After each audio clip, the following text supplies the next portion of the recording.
What's going on, everybody? Happy Zack Snyder Cut weekend. Happy DC weekend, whatever you want to call it. This is a unicorn, ladies and gentlemen. This was something that was never existed. This was never something that was shot before. It was like I said, a unicorn. But here we are, 2021.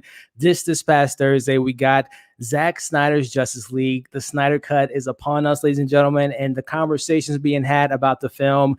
Man, one can only dream. One can only dream. But ladies and gentlemen, this is tonight's live stream. We will be breaking down this film, this event film of a sorts in Zack Snyder's Justice League. We're talking characters. We're breaking down our pros or cons, the chapters, the parts, the villains, the restoring the Snyderverse. We're going to break it all down in this live stream. So before I bring in my group of Justice League members, make sure you all are liking this video, share the video, hit that share button, send it out to all the Justice League members, DC fans, comic book fans that you know, and join in the live stream. We're going to do our best to try to get to any questions you guys may have. I'm going to have like maybe later on the stream a designated spot for you guys to access any questions if you guys have any, but let's have a fun time. This is, like I said, this is a fun time to be alive. We got the Falcon and Winter Soldier, we got the Invincible later this week.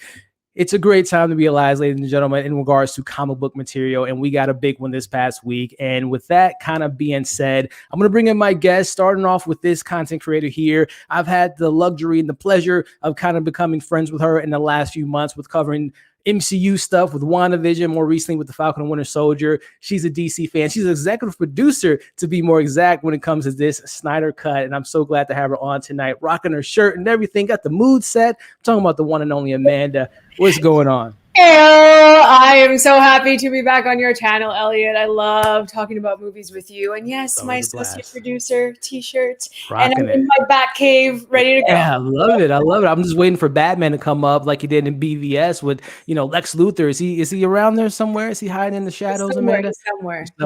Awesome. Amanda, it's that time. I can't believe the Snyder Cut is here. The conversations being had. The majority of the conversations have been good. Of course, we have our criticisms and whatnot, but for the most part, this was never supposed to be a film, and here we are talking about it. Exactly. I'm so happy. A huge weight has been lifted. I'm so happy. It's here. But Amanda, hey, if you want to let the people know at home, if they're watching this currently live with us or watching the replay, where can they find you, and a little bit about your channel? Yeah, for sure. Well, you guys can find me over at AMX ND Reviews on Twitter, Instagram, and Letterboxd. I am always ranting and arguing on Twitter. I have so many hot takes. So come check me out, and we'll be talking about movies all day, every day. You can check out my website, CandidXcinema.com. I have all of my reviews up there, including my Zack Snyder's Justice League review. It's just one of my favorite pieces that I've written as of late. And you can check me out on YouTube at Candid Cinema. I have my DCEU rankings dropping tomorrow. Guys, do yourself a favor, show us some love. Again, her links are in the bio. Subscribe, follow her. She has a lot of great content, and I can't wait to talk about Zack Snyder's Justice League with her tonight. We also have some other guests coming with us tonight on this journey of this discussion. The next gentleman here is an incredible content creator. He's built such a cool community on the YouTube space, on Twitch, on different other platforms. He has lives like 5 days a week. He's been on the channel before, talking about the one and only Alex from Levels of Geeks. What's going on, man? Rocking the Batman suit. I got the bat suit. I told you I was gonna put it on. Hey, man, it's come prepared, ladies. It was on. Hi, Amanda. Hi. It is on. That's right. Dude, it's time. It's here, man. Yes, it is time, my friend. Oh, yes, it's time to rip this apart. Love it. Hey, man, I'm so excited to have you on, Alex. If you want to let the people know at home, man, a little bit about the awesome channel you have on Levels of Geeks, man, tell them about it. Yeah, so here at Levels of Geeks, Monday, Wednesdays is the Jack of all trade type show where we just cover everything cinema. We do movie reviews, we have laughs, we have trivia with the community.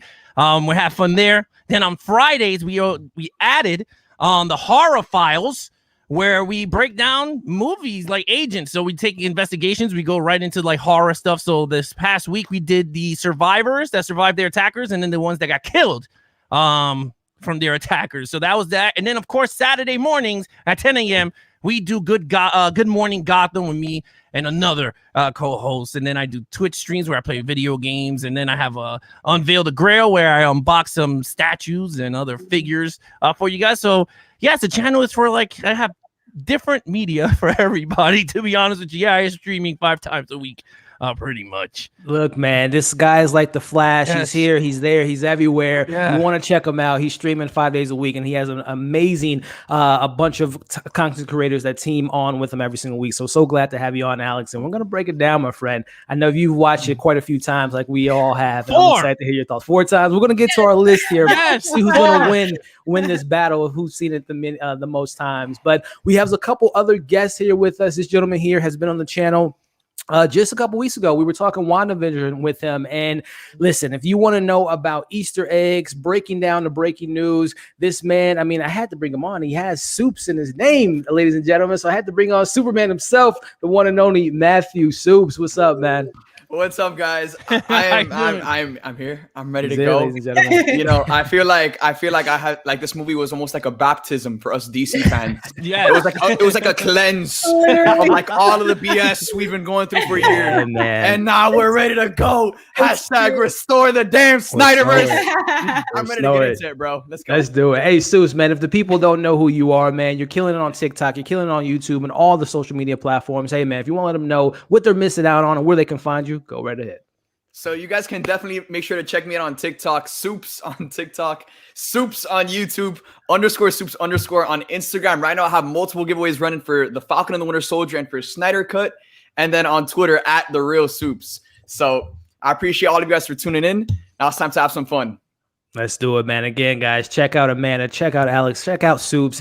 You won't be disappointed. And last but certainly not least, we have a newcomer to the channel. I've collabed with him on other great YouTube channels before, but this is his first time on the channel. So excited to have him on because this, you know, we got Soups. He got some energy, man. But Kolby, this guy here, he's a content creator. He's a writer. He's an actor. He's an incredible podcaster. He's going to bring the fire. He's going to bring the energy. What's going on, Kolby? How we doing tonight, man? Yo, what up? Let's go, It's your boy, KolbyMac. I'm finally on Movie Files. Yeah. Yes, sir. How we doing tonight, man?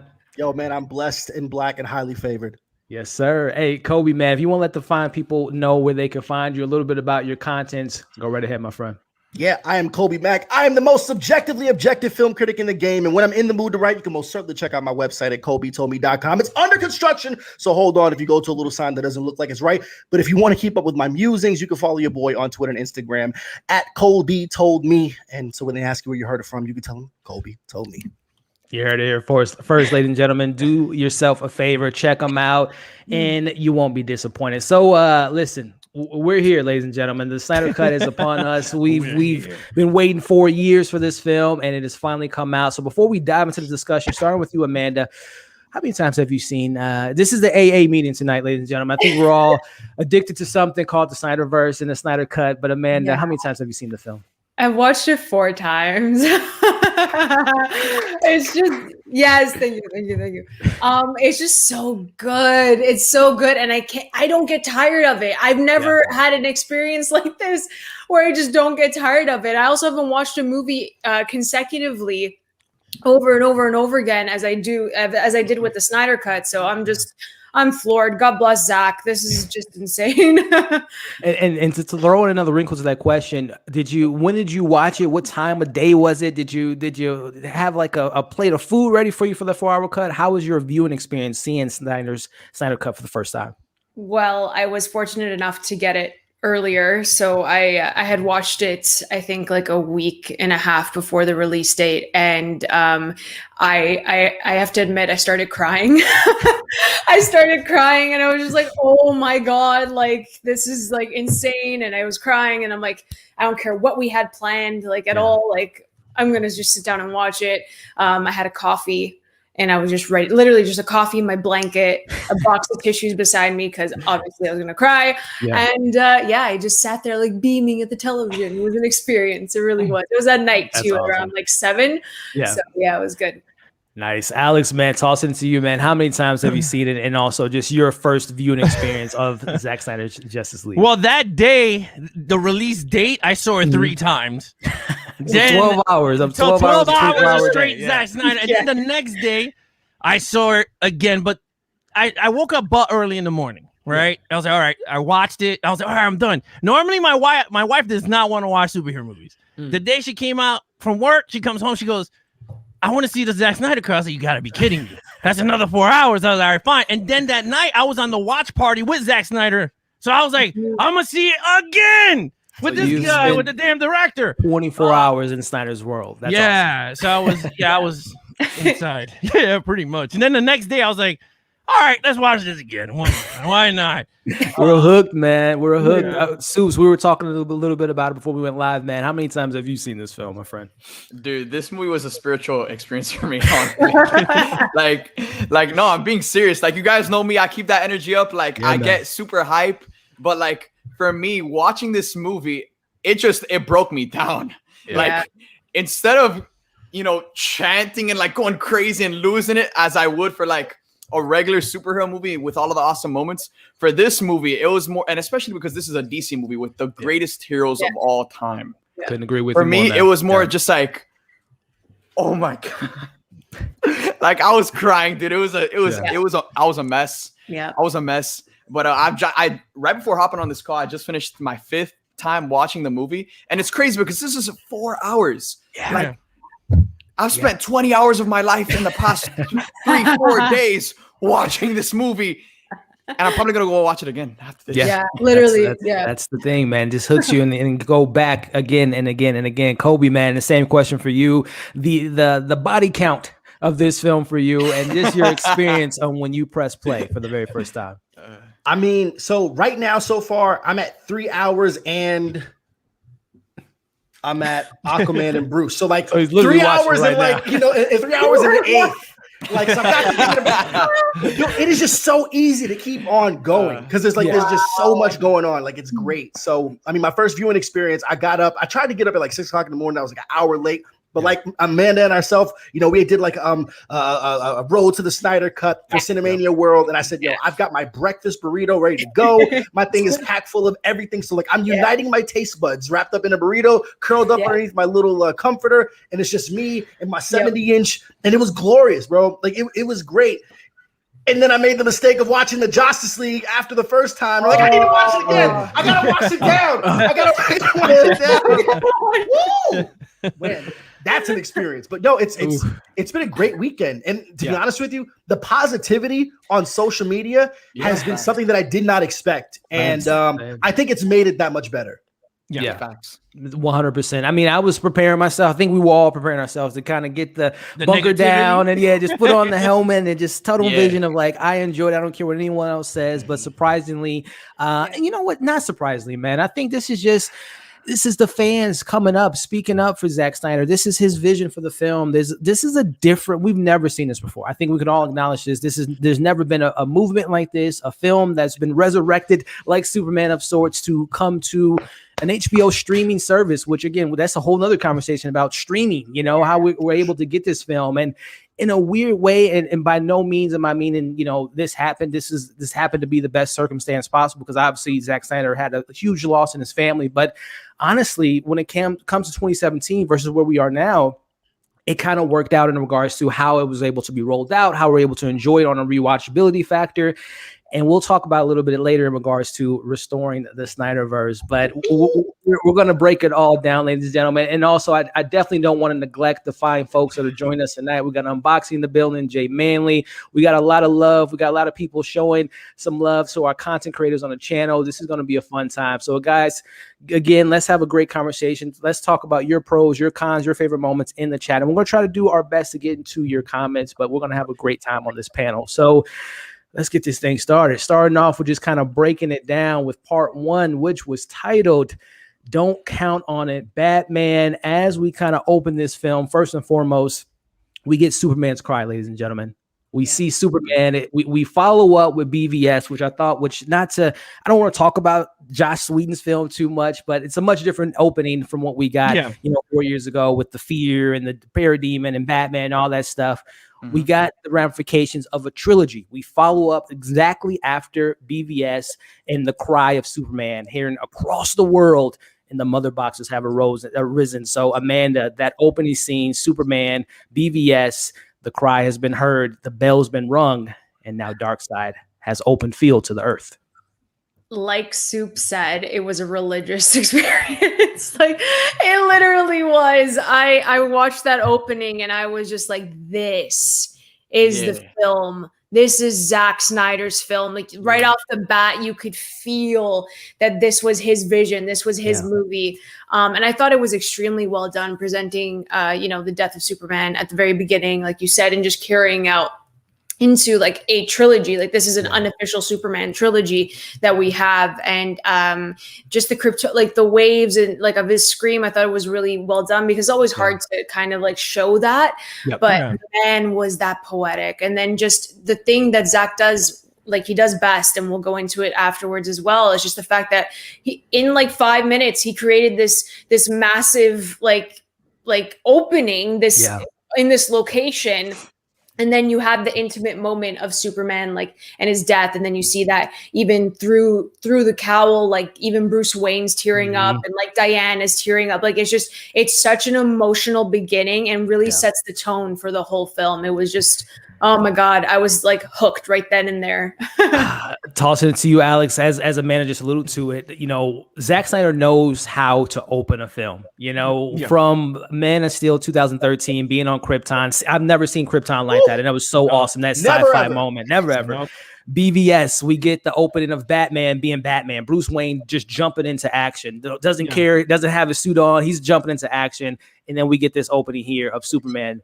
Reliving that moment. How did you feel about that opening of Superman's death? Well, let me just tell you something. One thing he does very well, and I always said it and I always defend it, is the fact that he gives you different perspective of where the movie is from a different camera angle. So like Batman v Superman starts off, now this time Bruce Wayne landing on Metropolis, so you're seeing it through his eyes. Superman destroying the crap out of everything, and he's just like trying to save Wayne, the bank, his bank. Financials, I'm like, this is like, I was in the theater going crazy, because I was like, oh my God, he's going into the danger. One of the best openings. Then this one, I'm like, don't tell me this dude's gonna give me the same thing. And then you see it from Diana's point of view, and Batman standing there with the gun, and I'm like, this is crazy. And then you got the Atlanteans with I'm like, this is crazy. Like, everyone knew what was going. Like what was happening, and I loved it. I know we're not talking about Aquaman yet, right? We're not talking about. I'm gonna kind of briefly recap this first part. Yeah, dude, I loved it, and it's just an amazing point. I just loved it, man. It really gets you right into the movie. Like, gets you right. Yes, great point, man. And Soups, man, like I said, I know you said you got emotional earlier, reliving the death of Superman, my friend, as far as Doomsday taking him out, and the cry is heard around the world. And like I said, as Lex Luthor said, the bell's been rung. Yeah.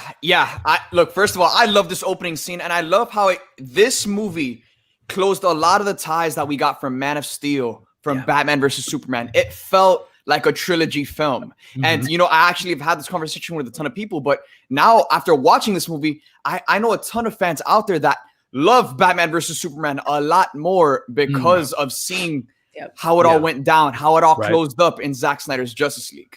The fact that Superman's death was heard around the entire universe, and that prompted Steppenwolf to step out of the shadows and go collect those mother boxes, that adds to the death of Superman when you see it in Batman versus Superman.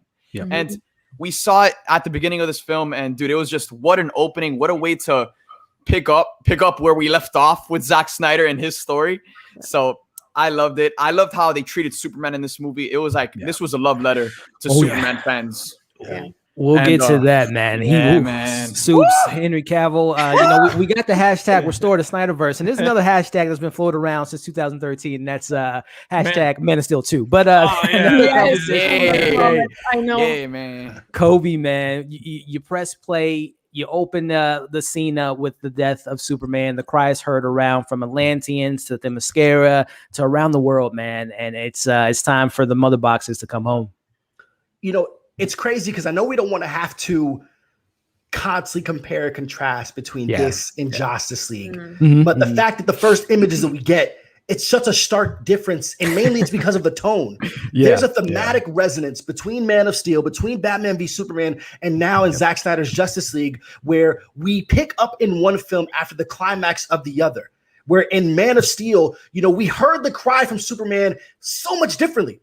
After he had to this is the first time that he's ever knowingly had to kill a man in order to save someone else's life. And now in Batman v Superman, where he literally had to give up his own life to be able to save the entire world. And the thematic resonance of that scream, that cry that was just spreading out like a beacon, signaling to some people of this great loss, but then to others of evildoers that Earth's biggest protector is gone. Yeah. And like the way that he'd be able to carry that is so, that's the whole point of seeing someone's like true vision realized and being able to sit with that without having to worry about some like horrible CGI mustache, to kind of like make the entire tone completely different. What it doesn't do, it doesn't cheapen the effect of what happened in the previous film. That we're dealing with events that is immediately preceding seconds after his death, and it's something about it that has such weight to it. And it doesn't feel cheap and it feels earned. And it's one of those things where, gosh, where do we go from here? Right. Because like now I'm in the same emotional state as Diana, as Bruce. And now I'm just traveling with them to see how they're going to deal with the grief and loss of their compatriot, a warrior in arms. Great way to start off and kick off a film. It's a great way you put it, man. And again, if this would have played out, March of 2016, March 25th, 2016, and November 17th of 2017, that, carrying over again, not comparing to Marvel, but from how we went from Infinity War right to Endgame, having that emotional connection would have been there. But it's incredible that the emotional connection, at least for me, 4 years later, I still felt that moment. Going back to BVS. So it speaks again to what Snyder had, his vision. Mama Geekly talking about CGI mustard. Yeah, well, I don't know where those notes came in to have that opening. much different opening. But just kind of recapping it, and we'll break down this first part, talking about our pros and cons, but just kind of going over briefly. Part one, don't count on it, Batman. We see Bruce Wayne making his way to the small town to recruit Aquaman, as we kind of see them having their conversation there. And we'll talk about the moment of the young lady sniffing Aquaman's clothes. But I do have some things to say about that moment. I wanted to sniff his clothes too. There's no shame. I mean, he has good laundry, man. He has some freshener stuff going on there. But we have, within this recruiting scene, Bruce Wayne going in there, offering them money, talking to Arthur Curry, and showing the importance of him needing warriors. We cut to Diana being a badass warrior, going into this bank scene, just take wreck and shop, killing some folks, which we'll talk about here in a second. But then we kind of wrap up this first part with, I didn't expect the Amazonians to be so heavily involved in this film. And oh my goodness, Hippolyta being the queen of Themyscira, the Amazonians taking on Steppenwolf, seeing the menacing nature of Steppenwolf, slicing and dicing Amazonians with his axe. We see Hippolyta being a queen. She has to choose between the mother box and her sisters in arms, and the decision that she makes. Listen, this first part, 36 minutes long. Don't count on it, Batman. Amanda, let's talk about it. Starting off with that, the recruiting of Aquaman, leading into where we are at the screen now with the Amazonians. First of all, I don't know what they did to Ben Affleck in Justice League, but my man looked amazing at the beginning of this movie. He actually looked like himself. Thank God. He looked awesome. It was great to start with him, and he was bringing everyone together. So obviously, you would start with him. Right off the bat, Zack created such tension between Batfleck and Arthur Curry, and I loved it. The dialogue, it was smart. And Chris Terrio, his script for this was just god tier. Every single conversation had a point, and it moved everything forward for these characters, and it developed them so well. But yeah, that conversation between Arthur and Bruce was just perfect, and he just whips out the money, and I'm yeah, he's rich. This is what he would do, so it makes sense. But yeah, they had great banter. Love that scene. I didn't mind her smelling his shirt, as I said before. It's the song kind of just freaked me out a little bit, but then when people were saying that they see obviously Aquaman as a god, it made complete sense as to why, right? So then moving into the Wonder Woman bank scene, incredible. When I mean goosebumps, I mean goosebumps. She was fantastic. And I've said it before, there was nothing wrong with Gal's performance in 2017 for Wonder Woman, but there's something that Zack Snyder does to get a different performance out of out of gal. Warrior. Warrior. Completely. And it's so different, but like she performs better when he's directing. No offense to Patty, don't get me wrong. I understand what you're saying. Yeah. It's just so different. And then even Junkie XL's score in that bank scene alone, like I almost fainted because it was just like, I was like, what? Because she's just like flying all over the place. It's like the editing, it was just fantastic. It was so good. And then I got emotional when she leaned down. She's like, "Are you okay, princess?" And then the kid's like, like something along the lines of, "Can I, grow up to be like you?" Like that. And then she's like, "You can be whatever you want to be." Tears, literal tears. I'm not even joking there. So those small moments, again, you create these big scenes, but then the intimate moments like that keep your heroes grounded. And that's what's so beautiful about it. And then going at Themyscira. What? Like what? The armor for the Amazons, if I hear one person say that he sexualized those women, I'm gonna snap, because I was looking at them like I want to be them. Did you see their abs? The freaking strength that they had? I was losing it. I don't want to hear people say shit. I really don't. Queen Hippolyta, queen shit, like absolutely amazing. The flip on the wall, unreal. Like running away, the whole sequence was fantastic. And the line that sticks out, show them your fear. Show them your fear. I was Come on, man. Literally screaming with them. I'm like, yes, let's mess up Steppenwolf, because when even the spikes on Steppenwolf, unreal. Dude, like everything was moving, everything. He was fantastic. I'm out of breath now, but it was the first part. But like, oh my god, I lost my mind. It was perfect. A lot of good stuff you said there, man. And picking it up, the baton there, Alex. She said something regarding, and look, I'm right there with you, Patty Jenkins. She touches on a little something. So this is the beauty of Wonder Woman. She is an Amazonian, badass warrior, but she's also compassion, love. And I think Patty Jenkins focuses more on that of the character. Not saying that she doesn't focus on the badass nature of her, but even Wonder Woman 84, like she's preventing people from hitting the wall. She doesn't have her sword. She doesn't have her shield. She's a little bit more of love and compassion. Zack Snyder's about that life, but he's also about that Amazonian slicing and dicing. I mean, she's killing folks in this scene, ladies and gentlemen. I don't want to hear Batman's killing people, Superman. Like, she's getting the job done. I don't want to hear that stuff. Alex, man, what were some of the highlights for you with this first part, man? I mean, Amanda said it, but I liked when Bruce went up to Aquaman. He already knew he was Aquaman. That's the best part about the whole scene. Detective. He was there and he was just looking at him, and he already knew. And the best part about the whole scene, because we even bring it up here because it was only Amanda talking first, but is the fact that he knew the language, because he talked to him right on it, and that's when he grabbed him and slammed him on the wall. And I was like, yes. I was like, that's what we were missing. Like, he already knew. He was detective. Like, yes, he did the language, and I was getting amped with that. And then once they got to the bank sequence, okay, now let me get to this bank sequence, because I was the one who kept saying this, Elliot, and I have been saying this for a long time. The reason why I did not like 1917 Wonder Woman, and the reason why I didn't like 1987 or 80, whatever the crappy sequel was, that one, is because this was the Wonder Woman I wanted in the solo movie. Yes. And I kept telling everyone, I was like, Zack Snyder gave me, when I saw Batman v Superman, I was like, this is what I wanted on the solo movie, and we didn't get that. We got the lighthearted, version of Wonder Woman, which is okay, because a director has their own versions anyway that they want to put on screen. Right. But this is what I wanted, dude. That bank sequence was Christopher Nolan. I think he directed this bank sequence, bro. He was like a secret director, because it was literally the Joker back. Yeah, we were just missing yellow school buses. That was it. That's all we were missing. Yeah. That's all we were missing. And I was like, holy crap. Like, this is, and it's like night and day compared to the other, one version that we saw. Like, it was totally different. And I was like, wow. Notice the difference in the music, right? Yes, the music, bro. The music changes everything. That's what it was. The entire music changes everything. Scene is completely different.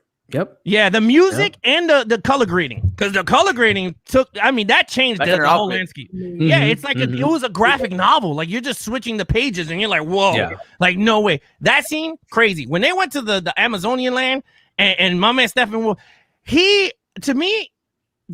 I liked Steppenwolf in this movie.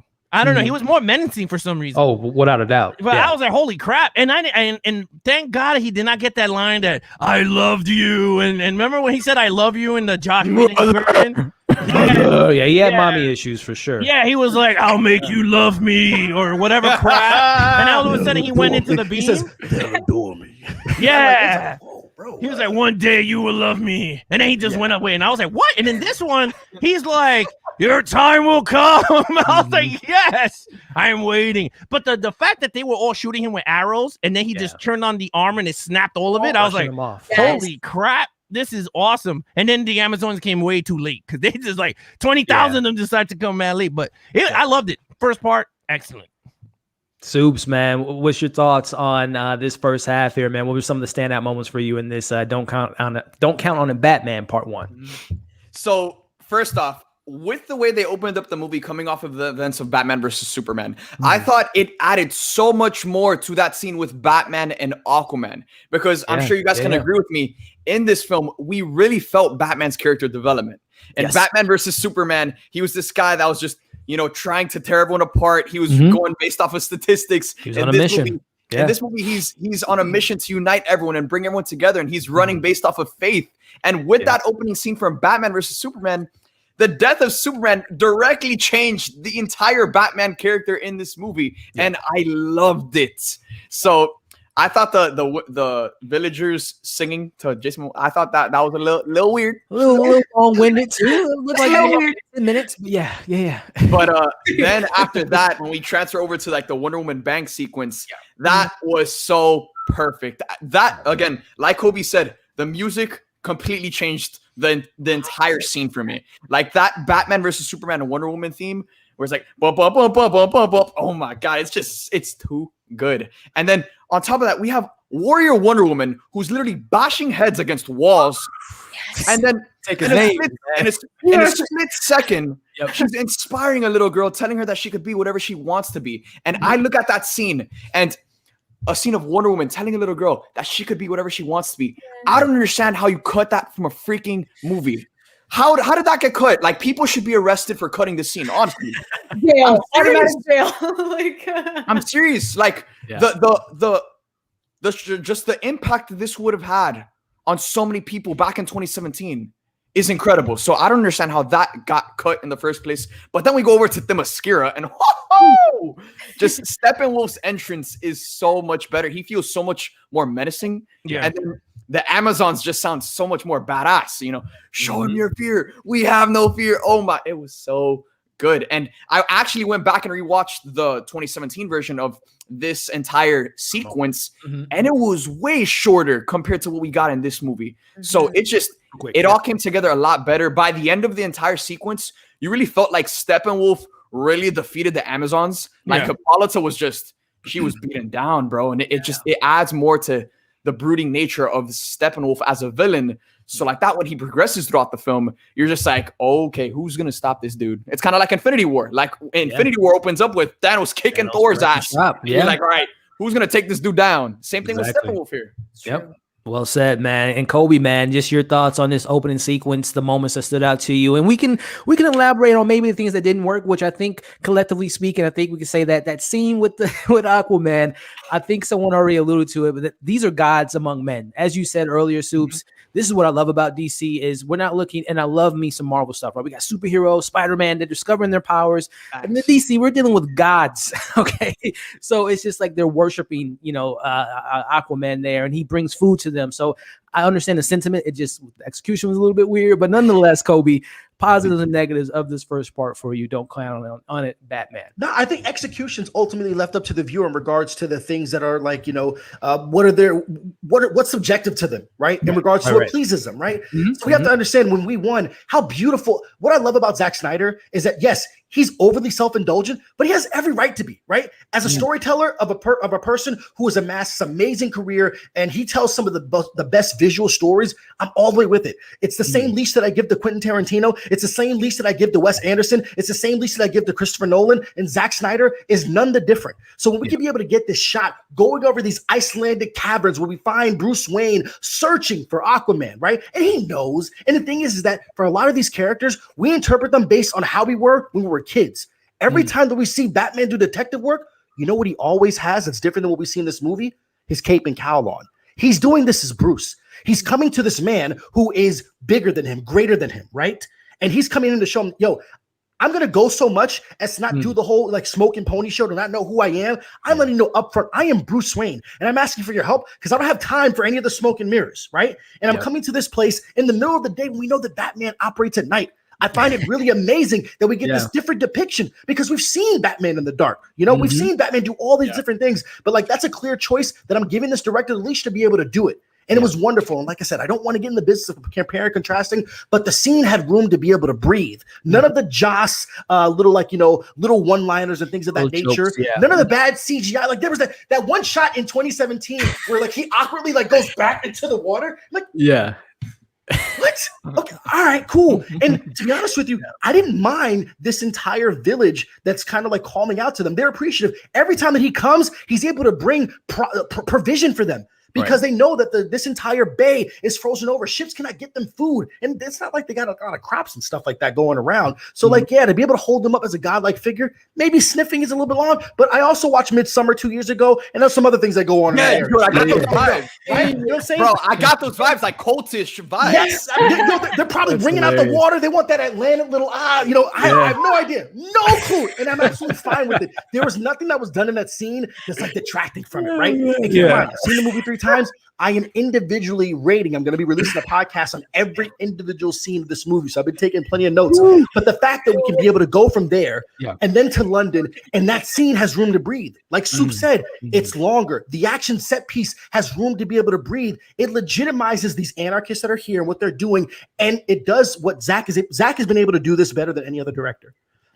Superman, the movie, is one of the greatest Superman stories ever to be told.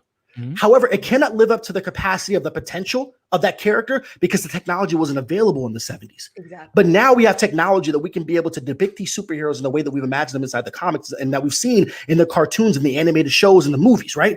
Seeing Wonder Woman at super speed, catching bullets, deflecting bullets, using her gauntlets, it is amazing to be able to watch the super slow down, the super speed up. Like that's just stuff that we haven't been able to see. And it's a great depiction of their powers. And then the fact that we can be able to see this entire scene in Themyscira completely brief. There was something about it in Justice League that just felt wonky, right? I was like, what are we doing here? Why do the Amazons look cheap? Why are they getting easily dispensed by the parademons? Here, they're giving the parademons, like the first time that we see the parademons come out from the boom tube, they're getting shot up and yanked, son. Like, and that's what I want to be able to see. These badass women standing at guard. And for the folks that don't understand, well, why are they there even before the mother boxes awaken?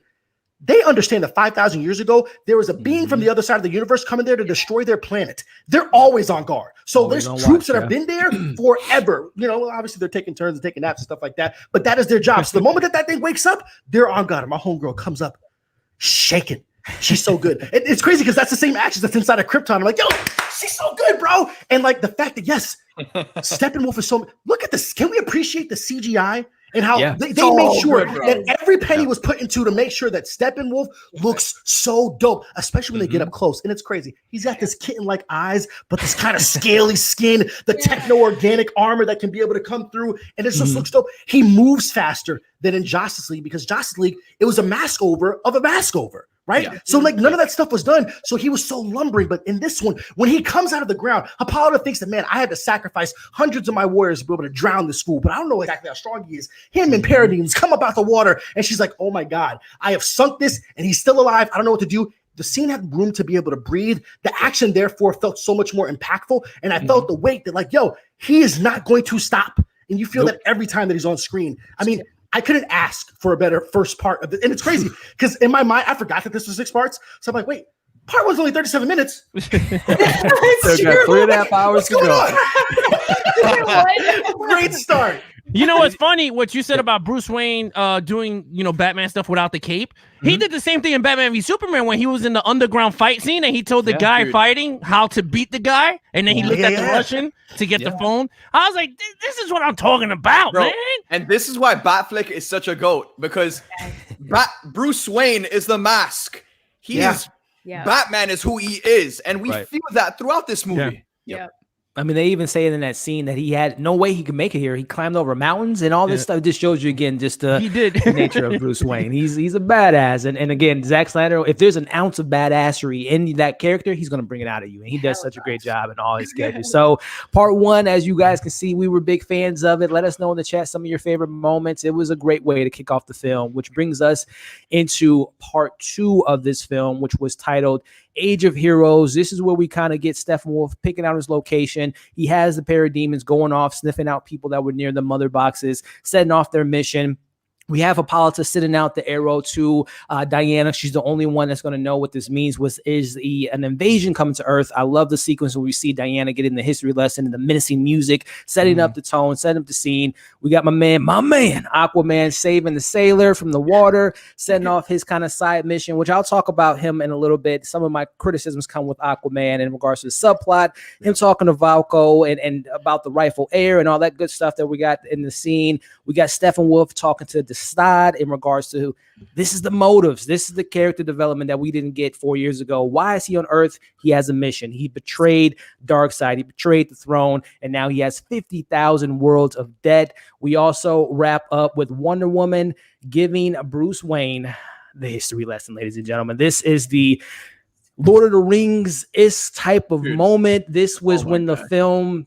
I mean, it was already in the next level, but when we get to that moment in history lesson, the gods taking, I mean, no offense to Amazonians, Atlanteans, Green Lanterns, Zeus and Ares can handle Darkseid, or I should say Euskis by themselves. They didn't need any help, but they take out the mother boxes. I saw what you did there. They defeat Darkseid pretty easily. And I have a question for the panel in regards to the anti-life equation. If Darkseid knew it was there, if he didn't know it was there in that moment, we'll talk about that. But we wrap up this moment with Darkseid being defeated by the old gods and going off to rest up and recuperate as we end this second part. So, Amanda, what were some of the standout moments for you in this part two, which was titled The Age of Heroes?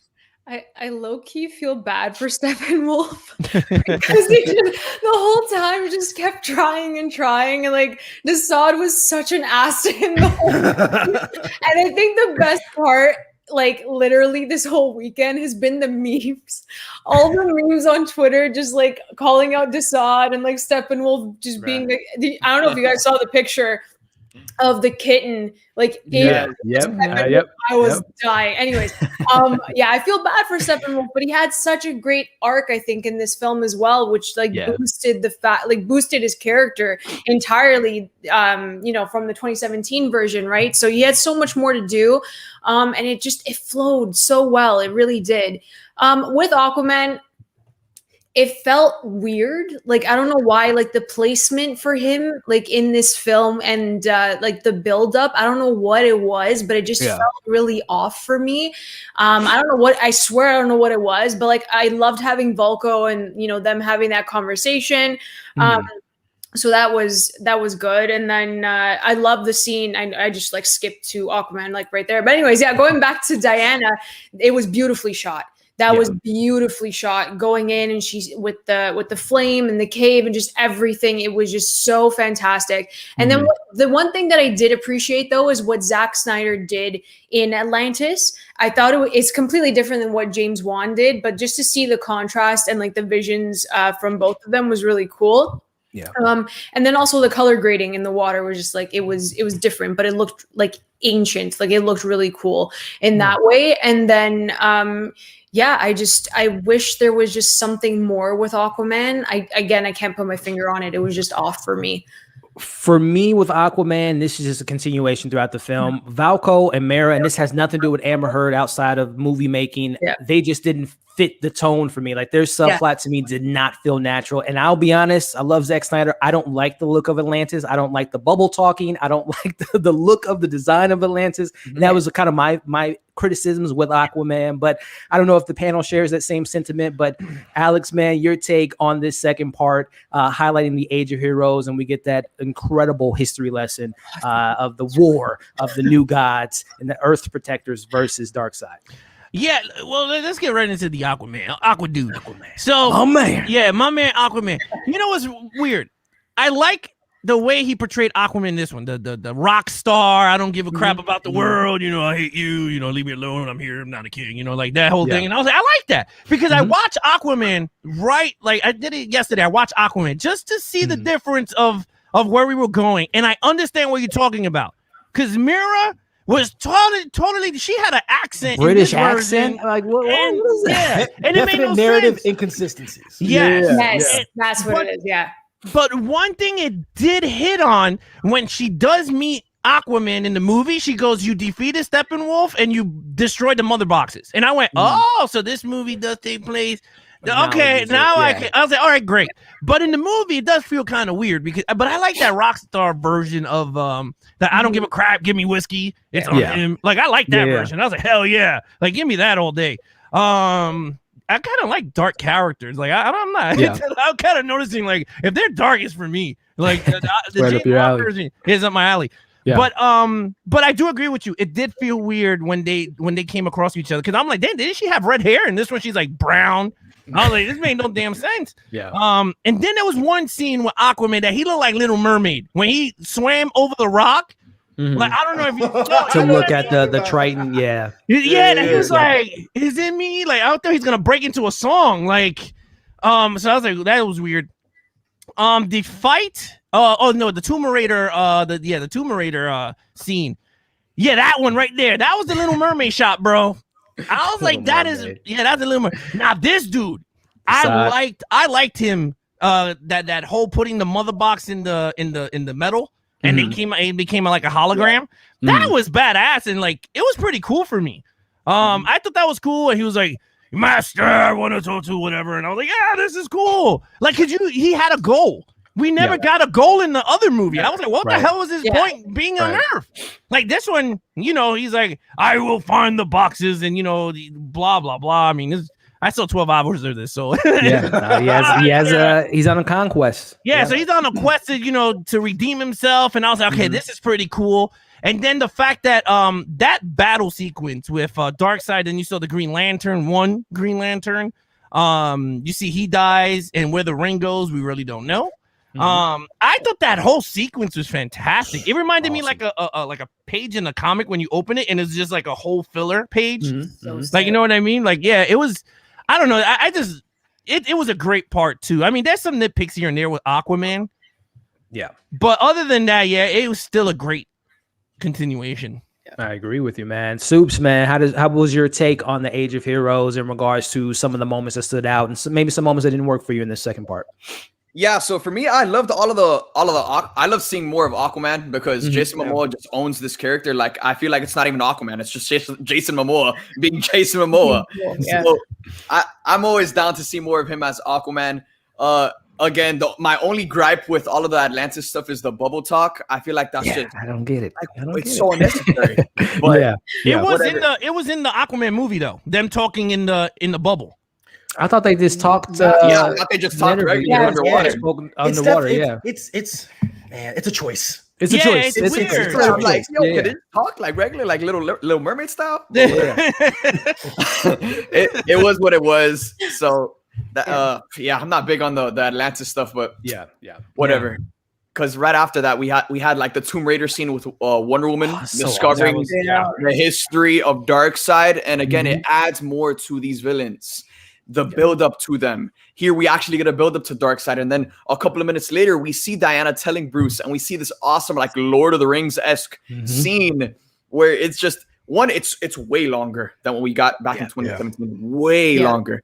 Two, we actually follow the main players in this fight. We follow Zeus. We follow Ares. We follow the freaking Green Lantern. Oh my gosh. I need more of Zack Snyder's Green Lantern. We saw like a shot of Kilowog later on.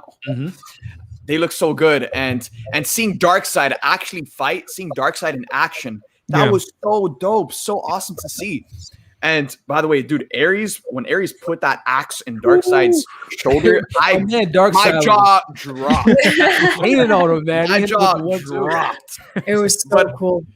But again, another thing I missed too is that whole scene where Steppenwolf was creating his base and he talks to Desaad.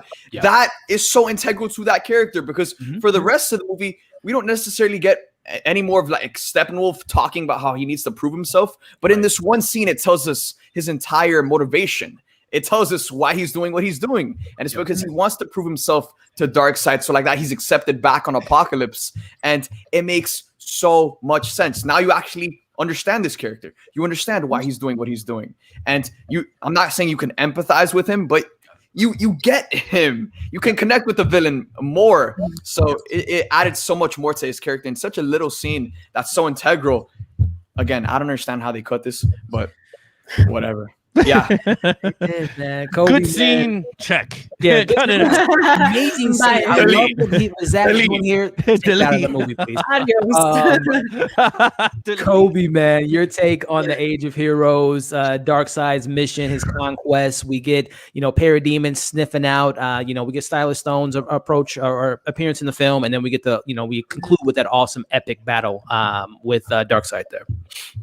Steppenwolf in Russia. Yeah. And some of the key lines to be able to understand a villain and his mission. Ultimately, what I need inside of any movie that I watch. Do I believe in this world? Do I believe in these characters? Do I believe in their convictions? Do I believe in their goals? And did they achieve them? Yep. The fact that we have the boom tomb, and essentially, like, we're looking at it as a war strategy. Create a stronghold. The reason why we lost is because we went on the offensive first, right? Yep. Create a defensive stronghold so that way, when the war is ready, we have this, right? And the fact that he says it legitimizes, like, why Russia? Why this family? He says, it's toxic. That's good. He will be pleased. He will see my worth again. He's no longer the religious zealot.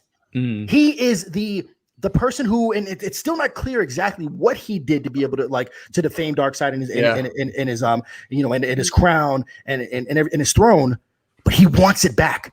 But he's owed a debt. The tension between himself and Desaad is so great to be able to see sprinkled throughout, and it's more consistent. The Parademons have more things to be able to do. It was so weird that in 2017, there's just aimless Parademons that are out hunting people because of fear. And I can essentially, that was just only put there to be able to legitimize the way that Steppenwolf ends in that film. Yeah. But the fact that we take the focus off of Steppenwolf and it's rightly put on not Darkseid, I'm a slightly average comic book fan, so y'all gonna have to educate me on the whole like Darkseid, and like he's not really Darkseid, he's something else before he becomes Darkseid, because then it further legitimizes why he was able to fall. And that can be confusing for a lot of people, because anytime we've seen Darkseid for like general audiences, he's been the baddest motherfucker in the entire galaxy outside of Superman, right? And I know that we'll be able to get to that in a little bit, but it was great. One, the fact that we still are able to be able to see Bruce and Alfred in some amazing scenes together. Silas at Star Labs, and that scene is so much more improved because shit, he's got something to do. He's got a reason for being there. And then we have the Themyscira and the Warning Fire, and the fact that we can be able to have Diana investigating and slowly understanding, because before it's just like she just kind of knows about all this stuff. Like, it's hard inside of a film in an interconnected universe to know where other characters are. And while Aquaman doesn't fully work for me in this film, it's because I saw a better depiction of him inside of James Wan Aquaman. Now, this is my reasoning. I think that the Snyderverse, that Aquaman is Earth 1, Wan's is Earth 2. We just don't know it yet. But like, that's an easy fix. Easy super fix. Because very true. Mira says in this film, my parents essentially were gone within the war. No. Dolph Lundgren's your daddy. Claim him. Like, he's Drago. He's there, So it's he's still around, but it's whatever, right? I can kind of quibble. Is it perfect because of that narrative inconsistency? No, it's not perfect. But seeing Zeus do his thing, seeing David Thewlis, they still kind of like kept his image and stuff like that as Ares, which is really, really cool. I would have loved some more lanterns, because I know it's a big sector. We need like at least 7 to 10 of those bad boys. You know? But it's cool. Like, we're picking nits at that point, but it's so cool to be able to be a part of. And the music was just so. Gosh, I really wanted to be able to see this in a movie theater. Hashtag Kolby does Dolby. It should be coming out. It better. Supposedly coming out. Because Zack Snyder said that he put 10-minute intermissions for the theater cut. Why would you do that if you didn't, I mean, it was just great. I mean, seeing Robin Wright in the background, the gods attack Zuri, sealing the mother boxes and stuff like that. It's so inventive. I love how beautiful the world, and it's very, very rich. And just knowing that the Age of Heroes, as they knew it, they thought that they would never be able to see it again. And it was really wonderful to be able to see, and just like, it was so grand. Yeah. Grant is a great way to cap off that part. And I guess the big question I have for the panel was in regards to, again, Darkseid or Eustace comes to Earth first. You know, this is the land. Right, you got to educate me. Say that again. Eustace. Eustace. Some people pronounce it completely different, but Eustace before he's Darkseid. Before Darkseid, he comes to Earth. He marks the Earth with his new Genesis marking. Is it me or did he not know that the anti-life equation was there? He did not know. I think once because he didn't have the Omega Ray. Because remember, everyone was looking for because if he had that ray, they were done. They were all dead. He would have been super powerful. Up on aisle 5. Yeah. So I think once he got killed before he noticed things with that the anti-life was there. Okay. Yeah. So because the way it played to me when I first watched was like, wait, he marked the ground, he picks up the dirt, very similar to what Steppenwolf does. And I'm like, okay, so he knows that the anti-life equation is there, and now is he scared to go back to get his gift? So I guess he didn't have an overhead shot to be able to see like, oh shit, that's the equation. Yeah. I'm in the equation, but I got my ass whooped too quickly to understand that it was there. And I can imagine that, after conquering hundreds of thousands of worlds, he's like, what was that Earth place? I don't remember getting my ass whooped. I will say that's the one time he's been defeated. So I think that would be the first thing on his mind is like, I lost the Earth, and he would have vengeance to go there. But of course, and also the fact that Superman. Remember, they was blocking the mother box. So if he was blocking the signal for that whole thing, maybe he couldn't find it until Steppenwolf was like, Master. Yeah. Well, there's a gap in between that battle from 5,000 years ago. Yeah. And Superman coming in like, So, but granted, there were still heroes around. Remember, if those are the protectors that defeated him, and he's waiting for the defenses to be weakened, the gods fall, right? The gods, they separate and they go away, Also, Atlantis is submerged into the water, right? So, understand that has to happen. And then you have man and stuff. So, I get it. Is it perfect? Is there still some room where, it could have been better, but, it's still great to watch. Right. Another thing, too, that we kind of need to address, because, if this, let's say this was canon. Let's say this film was canon. We have Black Adam coming out at the end of the year. Black Adam, they're talking about this dude to be the most powerful dude in the entire DC universe over Superman. Yeah.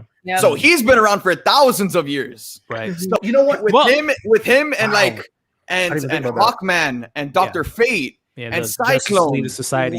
Justice Society. Yep. With them being around for thousands of years, dude, Black Adam could put up a fight against Darkseid the same way Superman could. Yeah. And you know what? I think that's the thing we have to understand. In this new way of episodic storytelling, and I learned this in regards to most recently with WandaVision, right? We're asking these shows that within essentially with WandaVision, right? You have 9 episodes, in my opinion, to pay something off, but because it's operating within inside of another episodic series, it can be able to wrap up in a movie or 2. So we have to be able to give that same lease to this, right? That was a perfect thing you just said, Soups. I didn't even think about it. Because in my mind, as an audience member, I'm asking, well, it seems a little off that in 5,000 years, why right now? When Superman hasn't been there the entire time, but there have been other heroes. We just don't know how they fit inside this timeline yet. So we got to give some grace to let it pay off. Restore the Snyderverse. And one thing that was crazy also is the fact that Supergirl was already in Metropolis because in Man of Steel the pod was open, but they just never alluded to it. So technically the beacon never went out because there was another Kryptonian on Earth. Listen, man, I don't know about you guys. I'm nerding out over here. I'm sweating. I'm sorry. All the geekiness is just overwhelming. This is what we're here to do. Look. This is what Zack Snyder does. This is the conversation that DC has, and this is why I love DC, and I hope that the future is bright, with Snyder in the world, and we'll talk about it at the end here. But speaking of that, I know one of our guests he gave us a good amount of time. Soups, he gave us an hour of his time. He's a very busy man. I know he was able to get. I really appreciate you coming on, Soups. Before you head out, man, if you want to let the people know just your overall take of the film, and I guess, we'll get the rest of the panel a little bit later, but we're restoring the Snyderverse. If you're Walter Hamada, do you write Zack Snyder a blank check to restore this Snyderverse? If I'm Walter Hamada, I turn in my resignation. That's one. 2, I make sure we bring back Zack Snyder to take over this whole shit. That's what I say. So, dude, I mean, the fans have spoken. Yeah. The man showed up. He gave us the greatest Justice League movie we could have ever imagined. I mean, the debates are heating up online, comparing this to the Marvel masterpieces that Marvel has had over there. But this movie was everything we've wanted to see and more. And Zach actually, like, he talked about the majority of this film for the past 4 years, which is why we've been wanting to see it realized on the big screen. And even then, there were so many more surprises that we actually got to see in this movie. So for me, with the way they treated Superman in this movie, this was a love letter to Superman fans, to DC fans, and it's so amazing to finally just sit back and watch the world talk about DC in a positive light, to see everyone on the same page talking about DC, excited about their future. So I feel like Warner Brothers at this point in time is right now in like the Flash scene, where like they're stopping time and they're just about to rewrite this whole damn universe and change course. And rightfully so, because we want to see the continuation of this story with the way this film ended. With Darkseid, ready the armadas. We shall use the old ways. Are you kidding me? We need to see more. Straight up. We need to see more. Announcements need to be made, and conversations have been had. Like, this is something that's been a long time coming. I think within the next couple of days, we will get some announcements, but we're going to have to just wait and see. So, guys, with that being said, thank you guys so much for having me on. You guys can check me out on TikTok, Soups, YouTube, Soups, Instagram, _ Soups _ and then on Twitter at The Real Soups. But thank you guys so much for having me on. I look forward to seeing or rewatching your discussion here, because yeah, man, you guys are some pretty awesome people, and thank you so much. Hey, Matthew, it's a pleasure, man. I will be talking again soon, because we got some Falcon and Winter Soldier discussions to have. I'll be back, bro. I'll be back. But I appreciate you, man. You stay safe, Soups. And again, hashtag restore the Snyderverse, my friend. Peace, right. Catch you later, man.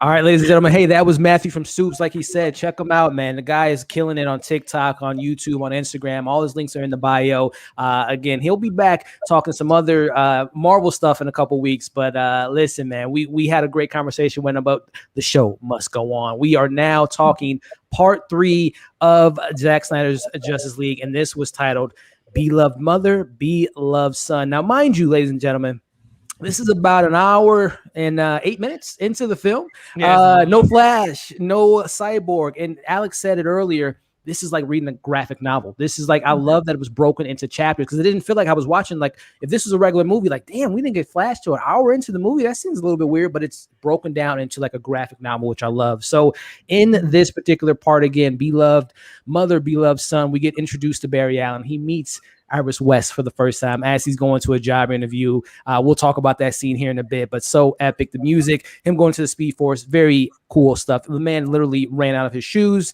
We get the introduction and the origin stories of the heart, the soul of this film, which is Cyborg, portrayed beautifully by Ray Fisher. We see his football career. We see him helping out people. We see the accident happen, how important his mom was to him, how Vic Stone wasn't there physically for his son. He wasn't there emotionally for his son, unlike Barry Allen's dad, who was there for his son, who wasn't there physically, but he was there emotionally for his son as he's in prison for being accused of killing Barry Allen's mom. We see what Cyborg is capable of, his powers. He is an absolute master. And with this powers at the palm of his hands, he can do anything with this. But he chooses to help a woman who's not able to pay her rent, not getting paid a good amount of money to support her family. That's what Cyborg does with his ability, showing you his true hero's journey with this character. And then we go to Barry Allen being recruited by Bruce Wayne. We finish up this particular part we see a really awesome scene between Alfred and Diana. We get the subplot with Silas Stone creating the beam to make, later on with the Mother Box being the hottest thing on the planet. We meet Commissioner Gordon. We get the final wrap up with this part with Steppenwolf versus Mera versus Aquaman as he gets his second Mother Box. Amanda, kicking it off with you with this third part, which was titled Beloved Mother, Beloved Son, introducing us to Flash, Barry Allen, and Vic Stone, Cyborg. Oy, this is jam-packed. This part was jam-packed. Yep. So to start off with the Flash, I don't buy Ezra Miller as Barry Allen in the Flash for some strange reason. I can't put my finger on it. It's not like he does a bad job. I just feel like it's Ezra Miller playing the Flash and not Ezra Miller playing Barry Allen being the Flash, if that makes any sense, So what Zach does visually in this scene Oh my God. It was fantastic when his finger just goes through the glass and then he goes to save Iris, which is such a great moment. I think it was really tender and sweet. And then he grabs the hot dog, which I thought he was going to eat. Yeah. But he saved it. And I'm like, why are you putting it in your pocket? That's gross. But he did that. But it was really nice to see that. And I love Iris and Barry. I used to watch The Flash on the CW, and they were just so great together. But yeah, what Zack does visually with the Flash is unreal. I loved his little running shoes and the lightning bolt. It was really cool.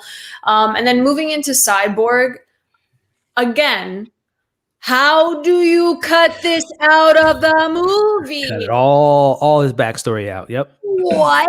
Like, are you nuts? This is what like made everyone fall in love with Victor. We didn't really know, like honestly, it felt like no one really knew who he was at all. Like he didn't even have an identity in Justice League, to be perfectly honest. So you see this, and like he's just so wholesome, and like you wanted the best for him. My favorite like little scene is when his mom is in the dean's office, and he just has like a little smirk on his face, and it's really like such a cute moment because like you see how young he is and how how much life he had ahead of him, and then the football game and him looking at the empty seat, his dad's not there, and how important as you said his mother was to him, and then the car accident. So what DC does best, I don't care what anyone says, the connection with a character and their parents is just unmatched. Correct. The emotions that they bring out in each of our superheroes because of the tie to, their parents resonates with everyone. And it's just so beautiful to see that Zack just makes it so grounded in that. So that is why Cyborg literally is the heart and soul of this movie. He is the glue. Without him, I had trouble understanding the mother boxes and the whole thing as a concept. But then watching this, Zack didn't over-explain it. It was literally, I understood everything perfectly because of Cyborg. He was just amazing in this. And kudos to Ray Fisher. Dude, I am so happy that you got your movie. I am so happy that you got your movie because he was fantastic. He had chemistry with everyone, especially with Barry. And by the end of it, I'm like, obviously Cyborg should be in the Flash film. Like, what? Like, you set it up perfectly. Like, what are you doing not having it? We know why, which is BS. But anyways, I'm still peeved.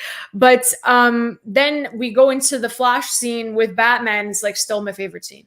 It's still my favorite scene. Doesn't explain why you're in my, cave in my second favorite chair. It's just so funny. And they had great chemistry too. And then what I loved was that they actually showed the damn car because that was custom made. That was custom made. The car that Bruce gets into, that was custom made for the film. They never used it in Justice League. They didn't show all the little gadgets and everything. Yep. And then the line, I'm rich. Like, I'm rich. That's my superpowers. I lost it. I say it every time with him, like, yes, you are, and you're amazing. And then the important thing of that scene, I don't know if anyone like caught it, but when they're driving into the highway, they have the billboard, "You are not alone, AFSP." And I actually like paused it for a minute, and I'm like, damn, that is how personal Zack Snyder's Justice League is, and it's beautiful.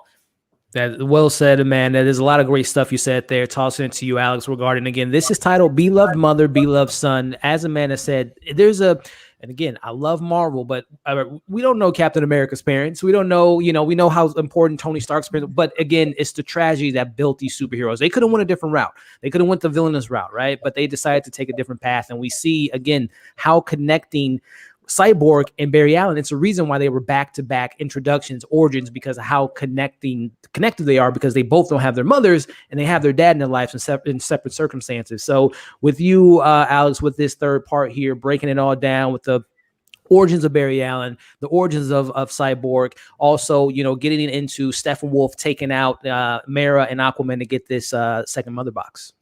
So in terms of the Flash, it's funny. I wasn't too crazy with the Flash either. But this movie made me like the Flash a little bit. A little bit. That's something. It grew on me for some reason. I was like, you know what? I kind of digging this kind of the Flash. I'm like kind of digging him. He wasn't over quirky like the other one was, like the Spider-Man version. He wasn't Spider-Man. He wasn't Spider-Man. So I was like, okay, I kind of like I kind of liked it. I like how he met Iris. I thought that was pretty cool. And you saw love at first sight because he just kept looking at her. So I thought that was pretty cool. Yeah. Now Cyborg. Yeah. Let me just tell you, Cyborg's origin was freaking phenomenal. Yeah. I know I always have like problems when they do like, or everyone has to have an origin in a movie, you know. But this one felt right because it was like the tone of every superhero in this movie had the same tone. Batman lost his parents. You know, Barry lost his dad. Technically, he didn't die, but he did lose him because he's in prison. So he doesn't. And then, you know, Cyborg loses his dad throughout the, you're going to see. And then Aquaman, you know, his mom supposedly dead. Yep. So, and then, you know, Diana lost Stephen Trevor. So everyone lost somebody. And that's the reason, like, you feel for him. And I was like, yo, this is pretty deep. And it's like a drama. It's not like a superhero, but it just switches its tone to a drama. Because you're like, wow. And then they have like that mother-son connection. Because you see it everywhere. ESPN, when they were like, oh, my mom was in the stand. When they will become rich and famous, they talk about it. My mom was always with me on the road. And you saw it there. The father's never on the picture. Why? Because he's a scientist doing crap. And then he starts to cry in the car, and I felt bad. He was like, you know, you always got to cover for him. And then bam. And I was like, oh. But then you did see that his dad really loved him. He saved him. He's like, I'm not going to let you die, son. I'm not going to let you die. And now in terms of the fight with Mira, I thought it was okay. It wasn't as spectacular fight. It was just one of those, just get the mother box and let's just keep on going. That's how I felt. I was just like, all right, let's keep going. And Atlanteans are not as badass as Amazonians too. Atlanteans in this film are so weak to me. Yeah, for some reason they had like to water it down. They had water guns. They had little water guns that didn't do anything. Yeah, they watered them down a bit. I don't know why. Yeah, I agree with you. They wasn't as strong because it was weird. Like he hit Aquaman. Yeah. He burst the thing, he grabbed the rock, and then he just disappeared. I was like, why didn't you just land it on the rock and took the damn thing, and you didn't have to fight? But it was just one of those funny things. But I thought it was pretty cool that she did that power, that she put the thing in his mouth. It's a great line. He said, like, oh, what are you gonna do? Like, this is a part of my plan or whatever to be able to get him, and sucks the liquid out of my dude's body, and you see the blood and water coming out of his nose. It was great. Cool. Yeah, I mean, hey man, Mara's a badass. You know, Flashpoint. She went head to head with Wonder Woman. She didn't turn out to win. But she also lost her head. She also lost. But I mean, to go against Wonder Woman, I mean, that's a pretty badass character. But go ahead, Alex. I'm sorry. Go ahead. No, but I thought that was a great scene. And then you see Aquaman show up and save his lover, and I was like, all right, that's cool. But it's pretty cool when throughout, like he's with Wonder Woman and Flashpoint, and you're like, oh, this is what happens if we do get a Flashpoint. All these characters come together. But yeah, I thought that was pretty cool. And also too, like I said, we did get J.K. Simmons. He makes his, we get him on the rooftop, but he does make his little entrance of like he has the messages, and he's like, my mom said I should have been this little comedy that we get with Commissioner Gordon by the incredible J.K. I thought he was, as Commissioner Gordon, I thought he was good. But I still like Gary Oldman for some reason. There's just something about Gary Oldman. We unfortunately, we didn't get much time with J.K. Simmons. Hopefully, we get more with Jeffrey Wright, obviously with Matt Reeves. But this tossing it to you, Kolby, man. This third part again, the importance of the parents, the importance of how these superheroes have all lost something, like Alex said, but they're able to come together to fight together because they're not alone. Yeah, no, I mean it's pretty great, and I mean this introduction. It's crazy to think that like. Man, we're 4 years removed from this movie, and like what could have been if the reception was just better, right? Because we would have had our Flash movie right now. We would have had our Cyborg movie by now. You know what? While my Barry Allen, I only know from the animated, from Justice League Unlimited, right? So it's a little bit different. And also, I've watched every, of the DC, animated features that have come out. It was crazy. I was inside of a clubhouse room, and Sam Liu had popped in the room last night, and I almost lost my mind. I said, "Oh, snap!" Like this guy has directed so many great, DC animated movies, and so like the potential's always there. But being able to see this in live action is something completely different. And is there similarities between what we get inside of this Flash sequence that we do get with Quicksilver? Absolutely. But what makes it special is that there's a little bit of light and levity that's brought to this, right? Similarly, him being able to, like, he's operating at such a speed where he's conscious of who he needs to save, but at the same time, I need to create this excuse when I end up getting back at my job interview. Oh, and there's dogs. This hot dog is going to come in handy. Smart. I get that. I'm fine with this Barry being a little bit lighthearted. Some people say like, oh, that he's more like Wally West. Like, that's fine. Like, typically I'm used to Barry Allen being a little bit old, like in his early to mid 30s. This guy's obviously in his, early to mid 20s, right? Yeah. And it's absolutely fine. Thank God for Kiersey Clemens. She's just beautiful as Iris Allen. Like, she is, and I'm so glad Andy Muschietti will be bringing her back next year. Yeah, it's gonna be great. I'm glad that she's there. Shout out to Pocket Dogs. That's awesome. The fact that we have parademons doing stuff, the fact that like they are true scouts, they're rising from the water with these Atlanteans. That was so dope. Like, it was so dope because I'm like, that's exactly what they are. They're not like these little flying like roaches or whatever. Like these are like drones, and they're giving something to be able to do, and it just further adds to the menace that is stepping with. Like he's not just here like doing like, oh, it's my scene now, I'm bad. Like that's kind of how it came across in 2017. Here it's like this man has a plan. He like, it's not like he just knows he literally has to find these mother boxes, and he's abducting all of these different people to find out where they are. While they can't tell it, there's a scent that the mother box has on it, and the way that he slings that Atlantean warrior across. Now granted, I like the fact that only certain Atlanteans can be able to breathe on water. Like that's the biggest differences that we have between that and what happens with James Wan's Atlantis. But like just being able to see, we're back with Lois at her apartment, something pretty amazing. Like I'm pretty sure is it here that she opens up the drawer in this part? It's in a couple more parts. It's in a couple more. I'll save it. I'll save it, man. But we got like Bruce and Diana, and I love the fact that we're like there's these little seeds that are planted that if we do Flashpoint, she said, I'm not sure we can trust Atlanteans. Right, about the war that could be coming inside of the Flashpoint paradox between the Amazon and Atlantean war. And then I mean, this Cyborg film it's magnificent. I mean, he essentially is a god. For anybody out there that thinks that there's an overuse of slow motion, okay, you can only project and screen football on screen in slow motion. That's the way that you truly understand how beautiful the sport is. And it looked amazing. It did. The snow, the gristling dirt on the uniforms, and coming down, he's going through it. He gets the guy, then he gets the touchdown. That's just great. It's super cinematic, and it looks amazing. And it's just like, Silas telling his son, I won't let you die. And he understands like the weight that he could have been there. And just like, seeing Cyborg, I love seeing, trials. The same thing we had with Shazam, right? When he's figuring out his own powers. You have the same thing with Cyborg, understanding who he is.